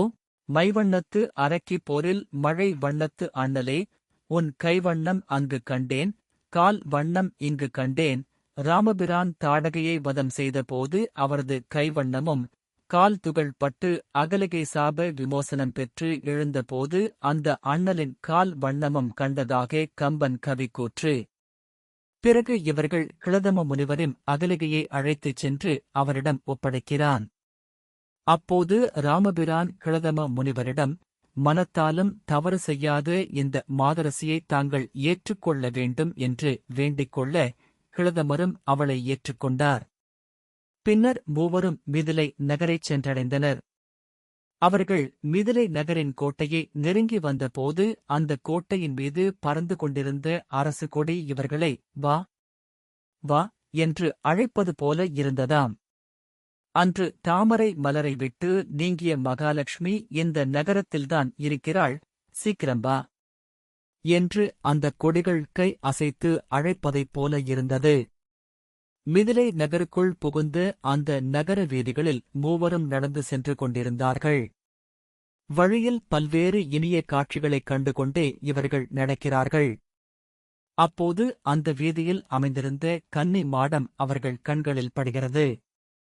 அந்த மாடத்தின் மீது அழகே உருவாக ஒரு பெண் நிற்கிறாள். அவள்தான் ஜனக மகாராஜனின் புத்திரியான ஜானகி என்பாள். முனிவருக்குப் பின்னால் தன் தம்பியோடு நடந்து வரும் ராமன் அந்த அழகிய பெண்ணை பார்க்கிறான். அதே கணத்தில் அந்த பெண்ணும் அழகும் கம்பீரமுமாக வந்து கொண்டிருக்கும் ராமனை பார்க்கிறாள். பார்க்கின்ற அவர்களது கண்கள் ஒன்றோடொன்று சங்கமாகின்றன. அவர்களது உணர்வுகளும் ஒன்றாகிவிடுகின்றன. இருவரும் ஒருவரை ஒருவர் பார்த்த பார்வையில் அவர்கள் உயிரும் உணர்வும் ஒன்றானது போல உணர்ந்தார்கள். இந்த இடத்தில் கம்பர் பெருமான் இயற்றியுள்ள பாடல் இதோ. எண்ணரும் நலத்தினாள் இணையன் நின்றுழி கண்ணொடு கண்ணினை கவி ஒன்றையொன்று உண்ணவும் நிலைபெறாது உணர்வும் ஒன்றிட அண்ணலும் நோக்கினான். அவளும் நோக்கினாள். திருவள்ளுவர் பெருமான் இயற்றிய திருக்குறளில் காணப்படும் கண்ணோடு கண் இணை நோக்கொக்கின் வாய்ச்சொற்கள் என்ன பயனும் இல எனும் பாடலின் பொருளுக்கு விளக்கம் தருவது போல ராமனும் சீதையும் ஒருவரையொருவர் பார்த்த மாத்திரத்தில் வாய்ச்சொற்கள் எதுவும் இல்லாமல் அவர்கள் உணர்வுகள் ஒன்றிப் போயின. ஓரிரும் ஈரிடலுமாக பார்க்கடலில் இருந்த திருமாலும் இலக்குமியும் தங்கள் கலவி நீங்கிப் போய் பிரிந்திருந்து மீண்டும் கூடுகையில் பேசவும் முடியுமோ? இங்கு இவ்விருவரும் பார்த்த பார்வையினால் பேச்சு இல்லாமல் போய்விட்டது. மூவரும் நடந்து சென்று கண்ணுக்கு மறையும் வரையிலும் பார்த்துக் கொண்டிருந்தாள் சீதா பிராட்டி. அவள் மெல்லியள். ராமன் பேரிழில் அவள் மனத்தை வாட்டத் தொடங்கியது. அவன் தன் கண் பார்வையிலிருந்து மறைந்து சென்ற பிறகும் அவன் நினைவாகவே இருந்தாள். ராமனுக்கும் மாடத்தில் பார்த்து அந்த பேரழகியான கன்னிகையின் உருவமும் அவள் கண்களும் அழகும் அவன் மனத்தை விட்டு நீங்க மறுத்தன. சீதை அந்தப்புறம் சென்று தனது மலர் மஞ்சத்தில் படுத்தாள். மலர்கள் கருகிப் போயின. நெஞ்சில் தாபமும் ஏக்கமும் கொண்டு கண்ணீர் விட்டு அழுதாள். அவள் ஏன் இப்படி அழுகிறாள், வருத்தப்படுகிறாள் என்ற விவரம் அறியாத தோழியர்கள் அவளுக்கு திருஷ்டி சுற்றி போட்டுக் கொண்டிருந்தனர். ஆரத்தி சுற்றினர். மஞ்சத்தில் படுத்திருந்த சீதையின் மனதில் ராமன் மட்டுமே ஆக்கிரமித்துக் கொண்டிருந்தான். அவன் நினைவு மட்டுமே அவள் மனதில் இருந்தது. யார் அவன்? தேவனோ? இருக்காது. ஏனென்றால் அவன் பார்க்கும் போது கண் இமைத்தானே. கையில் வில் ஏந்தியிருக்கிறான், மார்பில் முப்பொறி நூல் அணிந்திருக்கிறான். எனவே அவன் ஓர் மானிடந்தான். அதிலும் அரச குமாரன். மாதர் நலம் அனைத்தையும் என்னிடமிருந்து கவர்ந்து கொண்டு என் கண்வழி புகுந்து நெஞ்சை திருடிச் செல்லும் கள்வனோ? ஐயோ, என்ன அவன் அழகு! இப்படியெல்லாம் ராமனின் அழகையும் அவன் உருவம் தன் மனத்துக்குள் புகுந்து செய்யும் மாற்றங்களையும் சீதை உணர்ந்து அவனிடம் காதல் வசப்பட்டாள். அடடா! என்ன தோற்றம் அவனது தோற்றம்! அவளது எண்ணங்களை கம்பர் பெருமான் கவிதையில் வடிக்கிறார். கடலோ, மழையோ, முழுநீலக்கல்லோ, காயா நரும்போதோ, படர் பூங்குவளை நான் மலரோ, நீலோர் பலமோ, பானலோ, இடசேர் மடவார் உயிர் உண்பது ஏதோ என்று தளர்வாள் முன் மணல்சேர் தாரான் நிறம் போலும் அந்தி மாலை வந்ததுவே ராமனின் வண்ணத்தோடு ஒத்துப் போகும் இந்த மலர்கள் எல்லாம் சீதையின் நினைவில் வருகிறது. அந்த எண்ணத்தில் ஆழ்ந்து கிடக்கும் போதே இருளும் வந்து சேர்கிறது. முனிவரோடு ராமனும் இலக்குவனும் கன்னி மாடத்தில் அந்த அழகிய பெண்ணை பார்த்தபின் ஜனகன் அரண்மனைக்குச் சென்று மகாராஜாவைக் கண்டனர். ஜனகன் மனம் மிக மகிழ்ந்து இவர்களை வரவேற்று உபசரித்து ஓர் மாளிகையில் தங்க வைத்தான். இவர்கள் வந்திருக்கும் செய்தி அறிந்து இவர்களைக் காண்பதற்காக கிழதம முனிவருக்கு அகலிகை மூலம் பிறந்த சதானந்த முனிவர் என்பவர் வந்தார். இவர் ஜனக மகாராஜா குடும்பத்து புரோகிதர் ஆவார். ராமனும் இலக்குவனும் அந்த சதானந்த முனிவரை வணங்கி ஆசி பெற்றனர். கோசிக முனிவரின் வருகை விதேய நாட்டின் நற்பயன் என்று விஸ்வாமித்திர முனிவருக்கு முகமன் கூறி வணங்கினார் சதானந்தர். அதற்கு விஸ்வாமித்திரர் பதிலளிக்கையில், சதானந்தரே, இதோ இந்த ராமன் தாடகையை வதம் செய்து என் வேள்வியை நிறைவேற்றினான். அங்கிருந்து வரும் வழியில் உன் அன்னைக்கு சாப விமோசனம் கொடுத்து உயிர்ப்பித்து நம் குறை தீர்த்த பெருந்தகை என்று அவருக்கு ராமனைப் பற்றி எடுத்துரைக்கிறார். உமது அருளுக்குப் பாத்திரமான இவர்களுக்கு செயற்கரியது எதுவுமில்லை என்றார் சதானந்தர். சதானந்தர் ராமனை பார்த்து, குழந்தாய், இந்த கோசிக முனிவர் இருக்கிறாரே, இவர் ஒரு காலத்தில் அரச குலத்திலே உதித்தவர். ராஜநீதியிலும் போர்ப்பயிற்சியிலும் வல்லவர். பிறகு பெருந்தவம் செய்து பெரும் புகழ் பெற்றவர். இவர் ஒருமுறை காட்டிற்கு வேட்டையாடச் சென்றபோது வசிஷ்டரின் ஆசிரமத்திற்குச் சென்று தங்கினார். கோசிகன் அரசன் ஆனதால் அவரை வரவேற்று உபசரித்து தன்னிடமிருந்த காமதேனு எனும் தேவலோகத்து பசுவின் அருளினால் சிறந்த விருந்து அளித்தார். காமதேனு வேண்டுவோர்க்கு வேண்டுவன கொடுக்கும் வல்லமை பெற்றது. கிளசிகன் வசிஷ்ட முனிவரிடம்தான் பெரும் பொருள் கொடுப்பதாகவும் காமதேனுவை தனக்குத் தரும்படியும் கேட்டான். அவர் மறுத்துவிட்டார். நான் தவசி. நான் பிறருக்கு கொடுப்பது தவறு. உன்னால் முடிந்தால் காமதேனுவை ஓட்டிச் செல் என்றார். உடனே ஓடிச் சென்று காமதேனுவை பிடிக்க முயன்றான் கோசிகன். பசு வசிஷ்டரிடம் கேட்டது, நீங்கள் என்னை இவனிடம் கொடுத்து விட்டீர்களா என்று. வசிஷ்டர், நான் கொடுக்கவில்லை. அவனே எடுத்துக்கொள்ள முற்பட்டான் என்றார். இதனைக் கேட்ட காமதேனு பெரும் கோபம் கொண்டது. இந்த அரசனை நானே முடிப்பேன் என்று தன் மயிர்கால்களை சிலிர்த்தது. அதன் மயிர்கால்களிலிருந்து பற்பல நாட்டு வீரர்கள், பப்பரர், யவனர், சீனர், சோனகர் எனப்படுவோர் வந்து கிளசிகனின் படை வீரர்களை நீர்மூலம் செய்தனர்.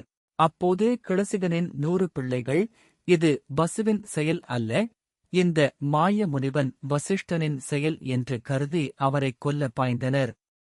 வசிஷ்டர் தன் பார்வையால் அவர்கள் அனைவரையும் எரித்து சாம்பராக்கினார். தன் மக்கள் எரிந்து சாம்பரானதால் கிளசிகன் அம்புகளை வசிஷ்டர் மீது தொடுத்தான். அவற்றை அவர் தன் கை தண்டத்தால் தடுத்தார். இப்படி தானம் தோற்று பிள்ளைகளையும் இழந்த கோசிகன் மனம் தளர்ந்து ஊக்கம் குன்றி பிள்ளைகளில் தப்பிப் பிழைத்து ஒருவனிடம் அரசுரிமையை கொடுத்துவிட்டு இமயமலைச் சாரலில் சிவபெருமானைக் குறித்து கடும் தவம் புரிந்தான். இவரது கடும் தவத்தை மெச்சி சிவபெருமான் அவன் முன் தோன்றி என்ன வரம் வேண்டும் என்று கேட்க, தனுர்வேதம் அனைத்தும்தான் உணர்ந்திட வேண்டும், எல்லா அஸ்திர சஸ்திர மந்திரங்களும் கிடைக்கச் செய்ய வேண்டும், நான் நினைப்பதெல்லாம் நடக்க வேண்டும் என்று வரம் கேட்டான். சிவபெருமானும் அங்ஙனமே அருளினார். இனி வசிஷ்டன் தொலைந்தான் என இருமாப்பு கொண்டான் கிளசிகன்.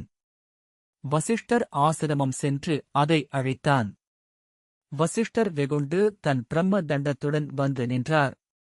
அவர் மீது பற்பல அஸ்திரங்களை கிளசிகன் விட்டான். அவ்வளவையும் வசிஷ்டரின் பிரம்ம தண்டம் வீழ்த்திவிட்டது. இறுதியில் பிரம்மாஸ்திரத்தை ஏவ தேவர்களும் முனிவர்களும் கலங்க, வசிஷ்டர் கலங்காமல் எதிர்கொள்ள அதுவும் வலுவிழந்தது. க்ஷத்திரிய பலத்திலும் பிரம்ம பலமே பெரிது என்று வசிஷ்டர் நிரூபித்துவிட்டார். கிளசிகனும் அதை உணர்ந்து கொண்டான். அரசர்களின் உடல்வலி, தோள்வலி, படைவலியினும் பிரம்ம தேஜசே பெரிது என்று தானும் அவற்றைப் பெறுவதற்காக தவம் செய்யச் சென்றான் கிளசிகன். இந்திரன் இதைக் கண்டு பயந்தான். எப்படியாகிலும் அவனது தவத்தைக் கலைத்துவிட வேண்டுமென்ற நோக்கத்தில் அரம்பையரில் திலோத்தமை என்ற அழகியை அனுப்பி அவர் தவத்தை கலைக்கச் சொன்னான். இந்திரன் எண்ணியவாறே கிளசிகன் தவம் கலைந்து திலோத்தமையின் அழகில் மனம் தடுமாறி அவளோடு பலகாலம் கழித்தான். பிறகு தன் தவறுக்காக மனம் வருந்தி, தேவலோகத்துப் பெண்ணான நீ மண்ணுலகில் சென்று மானிட மங்கை ஆகுக என்று திலோத்தமையை சபித்து பின் வேறு திசைக்குச் சென்று மீண்டும் தவம் செய்யத் தொடங்கினான். பிறகு திருசங்குவிற்காக புதிய சொர்க்கத்தைப் படைத்தான். அதனால் ஏற்பட்ட தவ இடையூறினால் தவ வலிமையெல்லாம் இழந்து மீண்டும் தவம் செய்ய வேறு திசை நோக்கிச் சென்றான். அதன் பிறகு மேனகையிடம் மனத்தைச் செலுத்தி அவளுடன் சில காலம் இன்பமாய்க் கழித்த பின் தன் பிழை உணர்ந்து மறுபடியும் தவம் செய்தான். இப்போது கிளசிகன் முன்பாக பிரம்மதேவன் தோன்றி, நீ மகரிஷி ஆயினை என்றான். அதில் திருப்தி அடையாத கிளசிகன் நான் பிரம்மரிஷியாக வேண்டும், அதற்கு வரம் தர வேண்டும் என்றான். பிரம்மதேவன் நீ இன்னும் ஜிதேந்திரியனாகவில்லை.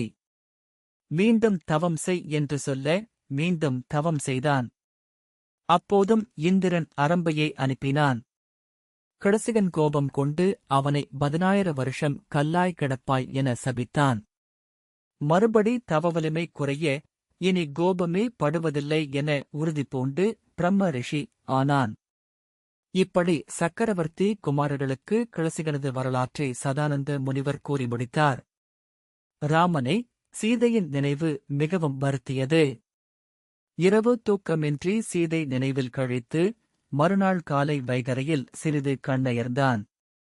காலையில் எழுந்து உற்சாகத்தோடு தன் தம்பியும் உடன்வர முனிவரோடு யாகசாலை சென்றடைந்தான். சபா மண்டபத்தில் ஜனக மகாராஜா அருகில் இம்மூவரும் அமர்ந்தனர். பெரியர், இந்த குமாரர்கள் யார் என்று ஜனகன் கேட்க முனிவர் சொன்னர், இவர்கள் தசரத குமாரர்கள். வேள்வி காண வந்தனர். அப்படியே உன் வில்லையும் பார்ப்பார்கள் என்றார். இவ்விருவரும் தசரத சக்கரவர்த்தியின் குமாரர்கள். கலைக்கோட்டு மாமுனிவரை அழைத்து வந்து தசரதன் செய்த புத்திர காமேஷ்டி எனும் யாகத்தின் பலனாய் கோசலைக்கு ராமனும், கைகேயிக்கு பரதனும், சுமித்திரைக்கு லக்ஷ்மண சத்ருகுணனும் பிறந்தனர். என் யாகத்தைக் காக்கும் பொருட்டு வில்லேந்தி மேரு வரையும் வெள்ளிப் பர்வதமும் போன்ற ராம லக்ஷ்மணர்கள் என்னுடன் வந்தார்கள். யாகத்துக்கு இடையூறு செய்து தாடகையை வதம் செய்தார்கள். சுபாஹுவை ஓர் அம்பினால் கொன்று மற்றொன்றினால் மாரீசனை வெகுதூரம் கடலில் வீசினான். அப்படியே உன் யாகத்தையும் நீ வைத்திருக்கும் சிவதனுசையும் காண என்னுடன் வந்தார்கள் என்றார் கிளசிக முனிவர். இவர்களைப் பெற்றவர் தசரத சக்கரவர்த்தி என்றாலும் கலைகளையும் வேதங்களையும் போதித்து பேருணர்வினனாக இவனை ஆக்கிய பெருமை வசிஷ்ட முனிவரையே சேரும். அவரே இவர்களது ஞான ஆசான் என்றார் முனிவர். இதனை எதற்குச் சொல்ல வேண்டும்? ஒரு கால் தசரத சக்கரவர்த்தியின் குமாரர்கள் என்று சொல்லுகிறாரே, இவர்களும் தந்தையைப் போல பல மனைவியர்களை மணந்து கொள்வார்களோ என்று ஜனகன் நினைத்துவிடக்கூடாது என்பதற்காக வசிஷ்ட முனிவரின் சீடர்கள் என்று கூறியதின் மூலம் இவர்கள் ஏக பத்தினி விரதர்களாக இருப்பார்கள் என்று சொல்ல விரும்பினாரோ என்னவோ? மன்னா, இவர்கள் உருவில் சிறியவர்கள் என்று நினைத்து விடாதே. அவனது ஓர் அம்பின் ஆற்றலை நான் கண்ணாரக் கண்டேன். ஜனக மகாராஜனே, அது மட்டுமல்ல, கிருதம முனிவரின் சாபத்தால் கல்லாய் சமைந்திருந்த அகலிகையின் சாபம் தீர தன் கால் துகள் பட்ட மாத்திரத்தில் அவள் உயிர் பெற்றெழுந்த அதிசயத்தை என் கண்களால் கண்டேன் என்று முனிவர் கூறிக்கொண்டிருக்கும் போதே ஜனகராஜன், இந்தச் சிறுவன் ராமனால் சிவதனுசை வளைக்க முடியுமோ என்று மனதால் சிந்தித்ததற்கு முனிவர் பதில் சொன்னது போல அமைந்தது. ஜனகன் சிவதனுசை கார்முகச் சாலை எனும் இடத்திலிருந்து கொண்டு வர பணித்தான். உடனே பணியாளர்கள் சென்று 8 சக்கரமுடைய உறுதியான இரும்புப் பேழையில் வைக்கப்பட்டிருந்த தனுசை 60,000 தாங்கி வந்தனர். இது சிவதனுசு. இதனை எடுத்து வளைத்தல் சிவபெருமானுக்கோ அல்லது திருமாலுக்கோ அன்றிப் பிறரால் இயலாது. திருமகள் போன்ற நம் சீதையை மணந்து கொள்ள அந்த திருமாலே முன்வந்து இந்த தனுசை வளைத்துவிட்டால் திருமணம் இனிது நிறைவேறும். அது நிகழுமோ என அனைவரும் எண்ணமிட்டுக் கொண்டிருந்தனர்.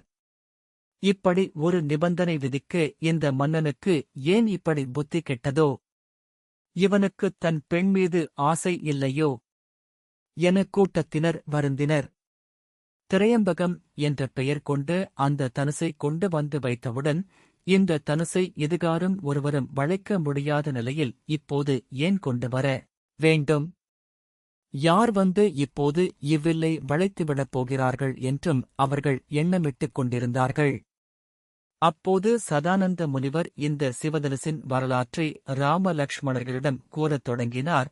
ஒரு சமயம் தக்கன் பார்வதியை இகழ்ந்ததைக் கருதி சிவபெருமான் வில்லை கையில் ஏந்தி கோபத்துடன் தட்சனுடைய வேள்விச் சாலையை அடைந்து வேள்வியை அழைக்குமாறு வீரபத்திரரை ஏவினார். அவர் தேவர்களை சின்னாபின்னமாக்கி வேள்வியையும் அழித்தார். பின்னர் கோபம் தணிந்து அவர்களையெல்லாம் உயிர்ப்பித்தார். சினம் தணிந்த பின்னும் சிவன் கையில் வில் ஏந்தியிருப்பது கண்டு அஞ்சி தேவர்கள் நடுங்கினார்கள்.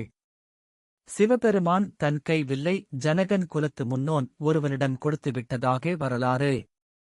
ராமா, வில்லின் வரலாற்றை உனக்கு உரைத்தேன். இனி இந்த சீதையின் வரலாற்றை கூறுகிறேன் கேளு என சதானந்தார் கூறத் தொடங்கினார். வேள்விச்சாலை அமைக்கும் பொருட்டு நிலத்தை ஏற்கொண்டு உழுதோம். உழுகின்ற கொழு முகத்தில் இப்பெண்ணரசி கிடைத்தாள். புவிமடந்தை என சீதை தோற்றமளித்தாள். மேன்மை குணங்கள் உள்ள பிராட்டி மேன்மையான இடத்தில் மேன்மையாகவே வளர்ந்தாள். இந்த திருமகளை அடைய வேண்டி தேவர்களும் மன்னாதி மன்னர்களும் போட்டி போட்டுக் கொண்டு வந்தார்கள். ஆயினும் சிவதனுசை வளைப்பவர்க்கே சீதையை மணமுடிப்பதாக ஜனகன் அறிவிப்பு செய்தமையால் எவராலும் இந்த தனுசை வளைக்க முடியாததால் தோற்றுத் திரும்பினார்கள்.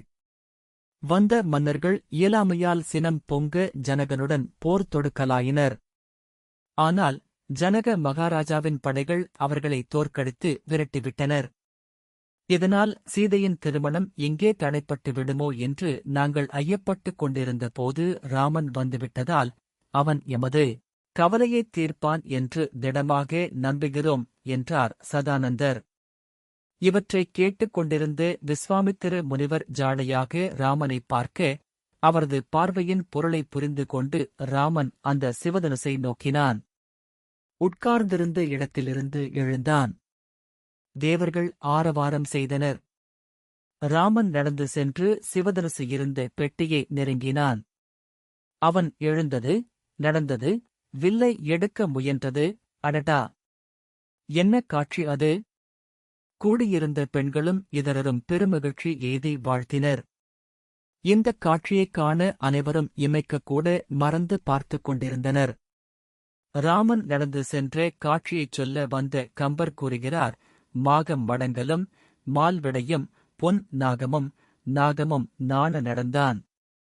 மாகம் மடங்கலும் என்றால் சிறப்பு பொருந்திய சிங்கம். மால்விடையம் என்றால் பெருமையுள்ள ரிஷபமும், பொன் நாகமும் என்றால் தங்க நிறமுள்ள மகாமேருமலை, நாகமும் என்றால் யானை. இவைகள் அனைத்துமே வெட்கமடையும்படியாக ராமன் நடந்தானாம். ராமன் எழுந்தான், நடந்தான், தனுசு இருக்கும் பெட்டியருகே சென்றான். சென்று அந்த தனுசை ஒரு கையால் எடுத்தான். ஒரு முனையை காலில் வைத்து அழுத்திக் கொண்டு நாணை இழுத்து ஒரு கையால் பூட்டியதைக் கூட எவரும் பார்க்கும் முன்னர் ஒரு பெரும் ஓசை கேட்டது. அந்த சிவதனுசு இற்று வீழ்ந்ததைத்தான் அனைவரும் கண்டனர். இவ்வளவும் இமைக்கும் பொழுதில் நடந்து முடிந்துவிட்டது.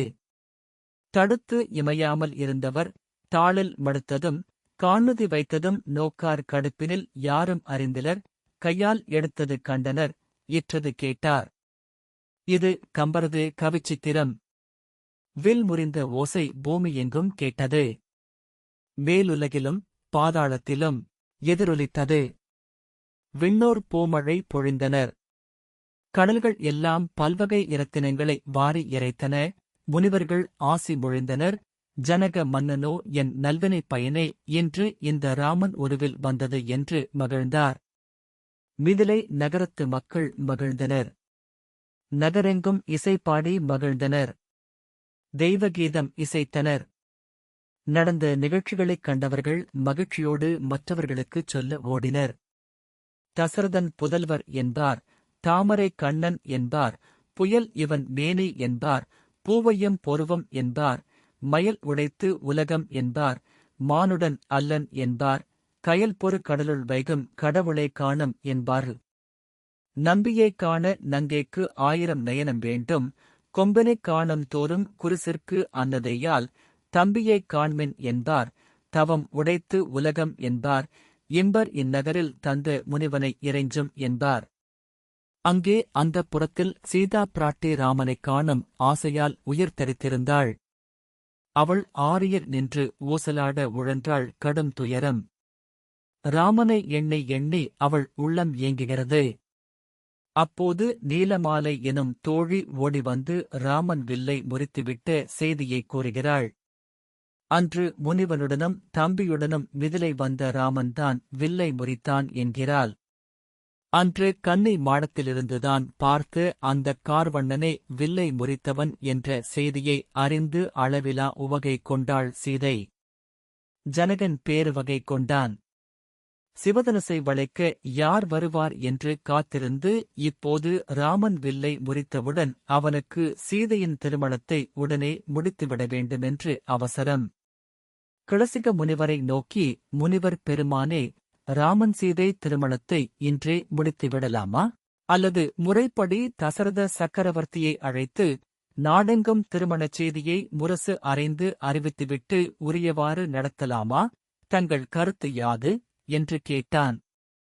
அதற்கு முனிவர் சொன்னார், தசரத சக்கரவர்த்திக்கு செய்தி அனுப்பி அவரை வரவழைத்து திருமணம் செய்வதே முறை, நீ அப்படியே செய் என்று சொன்னதும் ஜனகன் தூதர்களை அயோத்திக்கு அனுப்பி இங்கே நிகழ்ந்தவற்றை தசரத சக்கரவர்த்தியிடம் கூறி அழைத்து வரும்படி ஓலை கொடுத்து அனுப்பினான்.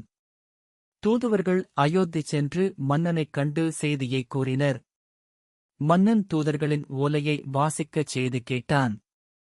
ராமனின் வீரச் செயல்களும் அகலிகை சாப விமோசனமும் சிவதனுசு முறிப்பட்டதும் கேட்டு மன்னன் மகிழ்ச்சிக் கடலில் ஆழ்ந்தான்.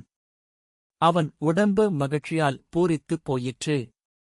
முரசறைந்து நாட்டு மக்களுக்கு தசரதன் செய்தி அறிவித்தான். நாட்டு மக்கள் செய்தி கேட்டு மகிழ்ச்சி வெள்ளத்தில் மிதந்தனர். அரசன் ஆணைப்படி தேரும் யானையும் குடைகளும் கொடிகளோடும் சேனைகள் புறப்பட்டன. பேரிகைகள் முழங்கின. வீரர்களும் பெண்டிரும் பிரயாணம் புறப்பட்டு மிதிலை நகர் நோக்கிச் செல்ல புறப்பட்டனர். வழியெங்கும் ஆடலும் பாடலும் ஊடலும் கூடலுமாக அவரவர் தத்தமக்கே திருமணம் போல உணர்ந்து மகிழ்ந்தனர். இளைஞர்கள் கன்னியர் மீது காமக்கணைகளை வீசினர். திருமணம் நடத்தி வைக்க அந்தணர் சென்றனர். வழியெங்கும் ஆரவாரமும் ஒலிகளும் நிறைந்து விளங்கின. மாதர் சிலம்பொலி, குதிரைகள் கனைப்பொலி, காதலர் சிரிப்பொலி, இப்படி போகப் போக மக்கட்கூட்டம் நிறைந்து வழிந்தது. தசரத மன்னனோடு பட்டத்தரசிகளும் வாத்திய முழக்கங்களோடும் மக்களின் இரைச்சலோடும் படைகளின் பேரொலியோடும் இசைக்கருவிகளின் இசையோடும் வழிநடை சென்றனர். கோசலையும் கைகேயும் சுமத்திரையும் தோழிகள் புடைசூழ தேரிலேறிச் சென்றனர். சீர் சுமந்து செல்லும் பெண்டிர், உரிமை மகளிர் 60,000 வசிஷ்ட முனிவர், பரத சத்ருக்குனர், அதிகாரிகள், மண்டலாதிபர்கள் இவர்களோடு தசரதன் நவரத்தினங்கள் பதித்த தேரில் ஏறிச் சென்றான். வழியில் இரா பொழுதை இந்த சைல அடிவாரத்தில் தங்கிக் கழித்தனர். மறுநாள் காலை அனைவரும் சந்திர சைலத்தை அடுத்துள்ள சோனையாற்றின் கரையை அடைந்தனர். அங்கே மகளிர் நீர் விளையாடி பூக்குய்து இன்பமாய் தங்கிப் புறப்பட்டனர். அன்றைய அந்தி மாலை பொழுதில் இளைஞர்களும் கன்னியர்களும் தங்களை நன்கு அலங்கரித்துக் கொண்டு கள் உண்டு பல்வகை போகங்களை துய்த்து தங்களுக்கு திருமணம் போல மகிழ்ச்சியோடு இருந்தனர். இப்படி தசரதன் தன் பரிவாரங்களுடன் புறப்பட்டு 4 நாட்கள் பயணம் செய்து 5ஆம் நாள் மிதிலையை அடையும் போது ஜனக மகாராஜன் அவர்களை எதிர்கொண்டு அழைத்துச் சென்றான். ராமலக்ஷ்மணரும் அவருடன் வந்து தாய் தந்தை சுற்றத்தார் மக்களையும் படைகளையும் அழைத்துச் சென்றனர். கம்ப சித்திரம் என்கிறோம். அது எப்படி இருக்கும் என்று பலர் நினைக்கலாமல்லவா? இப்போது சில கம்ப சித்திரங்களை பார்ப்போம். ராமன் மிதிலை நகரில் உலா வந்தபோது மக்கள் அடைந்த நிலையை கம்பர் வர்ணிக்கிறார். முதலில் பெண்கள் கூடி வந்து இந்தக் காட்சியை பார்க்கிறார்கள். எப்படி? மானினம் வருவ போன்றும் மயிலினம் திரிவ போன்றும் மீனினம் மிளிர்வ போன்றும் மின்னினம் விடைவ போன்றும் தேனினம் பம்மி ஆர்ப்பச் சிலம்பினம் புலம்ப எங்கும் பூனனை கூந்தல் மாந்தர் பொம்மென புகுந்து வைத்தார் விரிந்து வீழ் கூந்தல் பாரார் மேகலை அற்ற நோக்கார் சரிந்த பூந்துகில்கள் தாங்கார் இடை தடுமாறத் தாழார் நெருங்கினர் நெருங்கப்புக்கு நீங்குமின் நீங்குமின் என்று அருங்கலம் அணைய மாதர் தேனுகர் அழியின் மொய்த்தார். பள்ளத்து பாயும் நன்னீர் அணையவர் பானல் பூத்த வெள்ளத்து பெரிய கண்ணார் மென்சிலம்பு அலம்ப மென்பூத் தள்ளத்தம் இடைகள் நோவத் தமை வலித்து அவன் பார் செல்லும் உள்ளத்தை பிடித்தும் என்ன ஓடுகின்றாரும் ஒத்தார். மிதிலை நகரின் வீதிகளில் தேரில் ராமன் பவனி வரும்போது முட்டி மோதிக்கொண்டு அவனைக் காண்பதற்காக கூடியிருக்கும் பெண்களின் கண்களின் ஊடே அவன் உருவம் புகுந்த வந்ததால் இவனுக்கு கண்ணன் என்று பெயர் வந்ததும் சரிதான் போலும். அவன் கூடவே அந்தப் பெண்களின் உள்ளங்களும் போகின்றனவாம். அந்த உள்ளங்களை பிடிப்பதற்காக ஓடுவதைப் போல அந்தப் பெண்கள் ஓடுகின்றனர். கூட்டத்தை விலக்கிக் கொண்டு விலகுங்கள் விலகுங்கள் என்று மற்றவர்களை ஒதுக்கித் தள்ளிவிட்டு அவனை பார்ப்பதற்காக அவனை சுற்றிலும் மொய்த்தனர். உலா வருகின்ற அந்த கார் நிறத்து வண்ணனின் தோளைக் கண்டவர்கள் தோளை மட்டுமே பார்த்து கொண்டு நின்றுவிட்டனர். தொடுகழற் கமலம் அன்ன தாள் கண்டார். அவரது தாளினையே பார்த்து கொண்டிருந்தனர். அவரது இரு தடக்கைகளைக் கண்டவர்களும் அங்ஙனமே. அப்படி அந்த ராமனை முழுமையாய் கண்டவர்கள்தான் பின் யார் இருக்கிறார்கள் இந்தக் கூட்டத்தில்? அந்த அருமையான பாடல் இங்கே. தோள் கண்டார் தோளே கண்டார், தொடுகழல் கமலம் அன்ன தாள் கண்டார் தாளே கண்டார், தடக்கை கண்டாரும் அஃபே வாழ் கொண்ட கண்ணார் யாரே வடிவனை முடிய கண்டார் ஊழ் கொண்ட சமயத் தன்னான் உருவு கண்டாரை யொத்தார்ஹு. இப்படி அனைவரும் திருமண மண்டபத்தை வந்தடைந்தனர். அங்கு பல தேசத்திலிருந்தும் மக்கள் வெள்ளம் வந்து குவிந்திருந்தனர். கங்கர், கொங்கர், கலிங்கர், தெலுங்கர்கள், சிங்களாதிபர், சேரலர், தென்னவர், அங்கராசர், குலிங்கர், அவந்திகர், வங்கர், மாளவர், சோழர், மராட்டர் என்று அனைவரும் இருந்தனர். ஜனகன் வந்திருந்து அனைவரையும் உயர்வு தாழ்வு கருதாது மிகச் சிறப்பாய் உபசரித்தான். திருமண நிகழ்ச்சிக்கான ஏற்பாடுகள் நடைபெற்றன. திருமண நிச்சயதார்த்தம் செய்யும் பொருட்டு சீதையை மண்டபத்துக்கு தருவிக்குமாறு வசிஷ்டர் கேட்டுக்கொண்டார். வசிஷ்டர் கேட்டுக்கொண்டபடி ஜனகன் முறைப்படி ஏற்று அவரைத் தொழுது பின்னர் சீதையை அழைத்து வாருங்கள் என்று கட்டளையிட்டான். உடனே சீதையின் செவிலித்தாயர்கள் அவளை அலங்கரித்து கூந்தலில் மலர் சூட்டி, சுட்டி முதல் தலையிலங்கார அணிகலன்களைப் பூட்டி, குழைகள் அணிவித்து, கழுத்தணிகள் முத்துமாலை உள்ளிட்ட பற்பல மாலைகளை அணிவித்து, தோளுக்கு அணியாக பதுமராகம் முதலான மணிகளை அணிவித்து, இடைக்கு அணிகள், மேகலை முதலானவற்றைப் பூட்டி, கண்களுக்கு மையிட்டு, நெற்றிக்குத் திலகமிட்டு, பூக்களும் பொற்கொடியும் அணிவித்து, பிறகு திருஷ்டி கழித்து, இரட்சையும் காப்பும் இட்டு, நெய்விளக்கு ஏற்றி, பலிதூவி, இறைவனைத் தொழுது, வேதம் கற்றோருக்குத் தானம் ஈந்து, ஆரத்தி எடுத்த நீரால் அவளுக்கு பொட்டு இட்டு, செவிலித்தாயர் சீதையை தயார்படுத்தினர். சீதை மன்றம் நோக்கி நடந்து வர, அவளது அழகைக் கண்டு கூடியிருந்த மங்கையரும் மயங்கினர். மென்மையாக தனது பாதங்களை பூமியில் பதித்து, தரையெங்கும் பூக்களைப் பரப்பி அதில் ஒரு பூ தவழ்ந்து வருவதைப் போல நடந்து வந்தாள். சீதையின் அழகைக் கண்டு அவையோர் செயலிழந்தனர். அந்த தெய்வீக அழகு அவர்களை சிலைகளாக்கியது. பார்த்தவர் அனைவரும் கண்களை இமைக்க மறந்தனர். கண்கள் திறந்தபடி இருந்தன. ராமனோ நெடுநாள் பார்க்கடலை கடைந்தபின் இறுதியில் அமுதம் வந்தபோது அடைந்த மகிழ்ச்சியை பிராட்டியை பார்த்தவுடன் பெற்றான். வசிஷ்டர் மகிழ்ந்தார். தசரத சக்கரவர்த்தி மகிழ்ந்தார். அவையினர் தெய்வம் நடந்து வருவதாக உணர்ந்தனர். ஜானகி அவைக்கு வந்து குருமார்களை வணங்கி தசரதனை வணங்கி கண்களில் நீர் சோர ஜனகன் அருகில் அமர்ந்தாள்.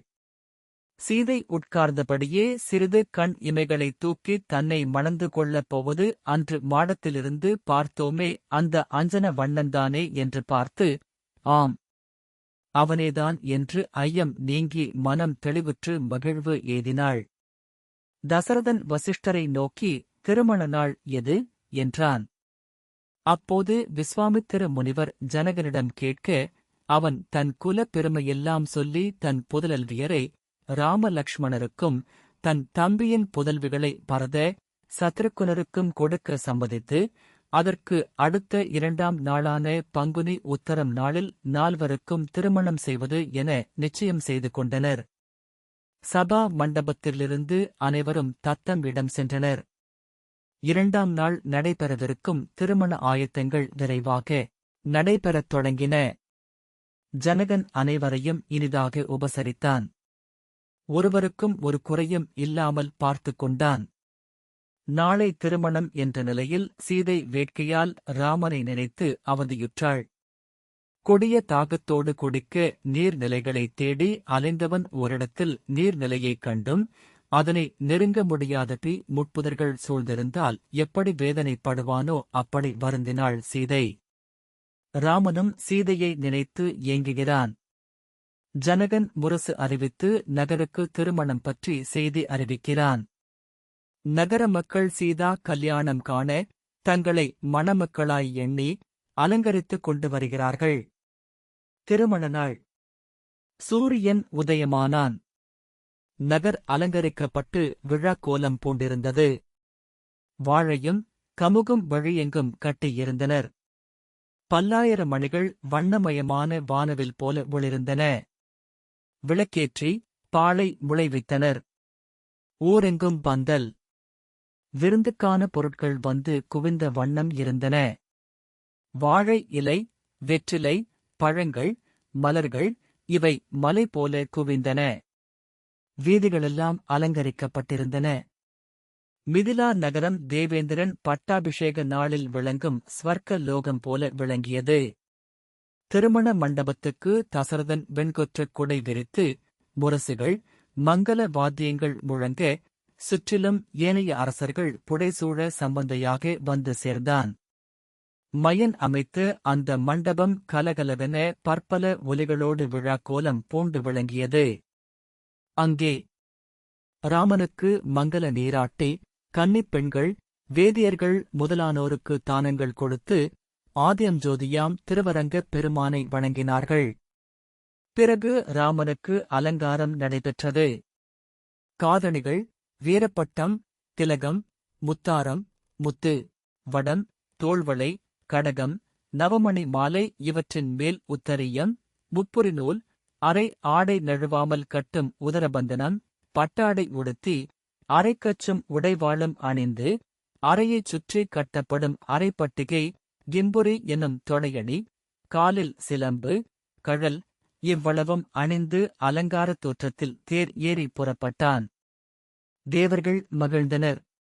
சீதா கல்யாணம் இராவணன் அழிவின் தொடக்கம் என்பது அவர்களுக்கு தெரியுமல்லவா? ராமனின் தேர் திருமண மண்டபம் வந்தடைந்தது. மூலகிலும் பெண்களின் அழகுக்கு திருமகளை உவமை கூறுவர். அந்தத் திருமகளே மணமகளாக வந்திருக்கும் இந்த சீதையாதலின் இவள் அழகையும் திருமணச் சிறப்பையும் கூறவும் வேண்டுமோ?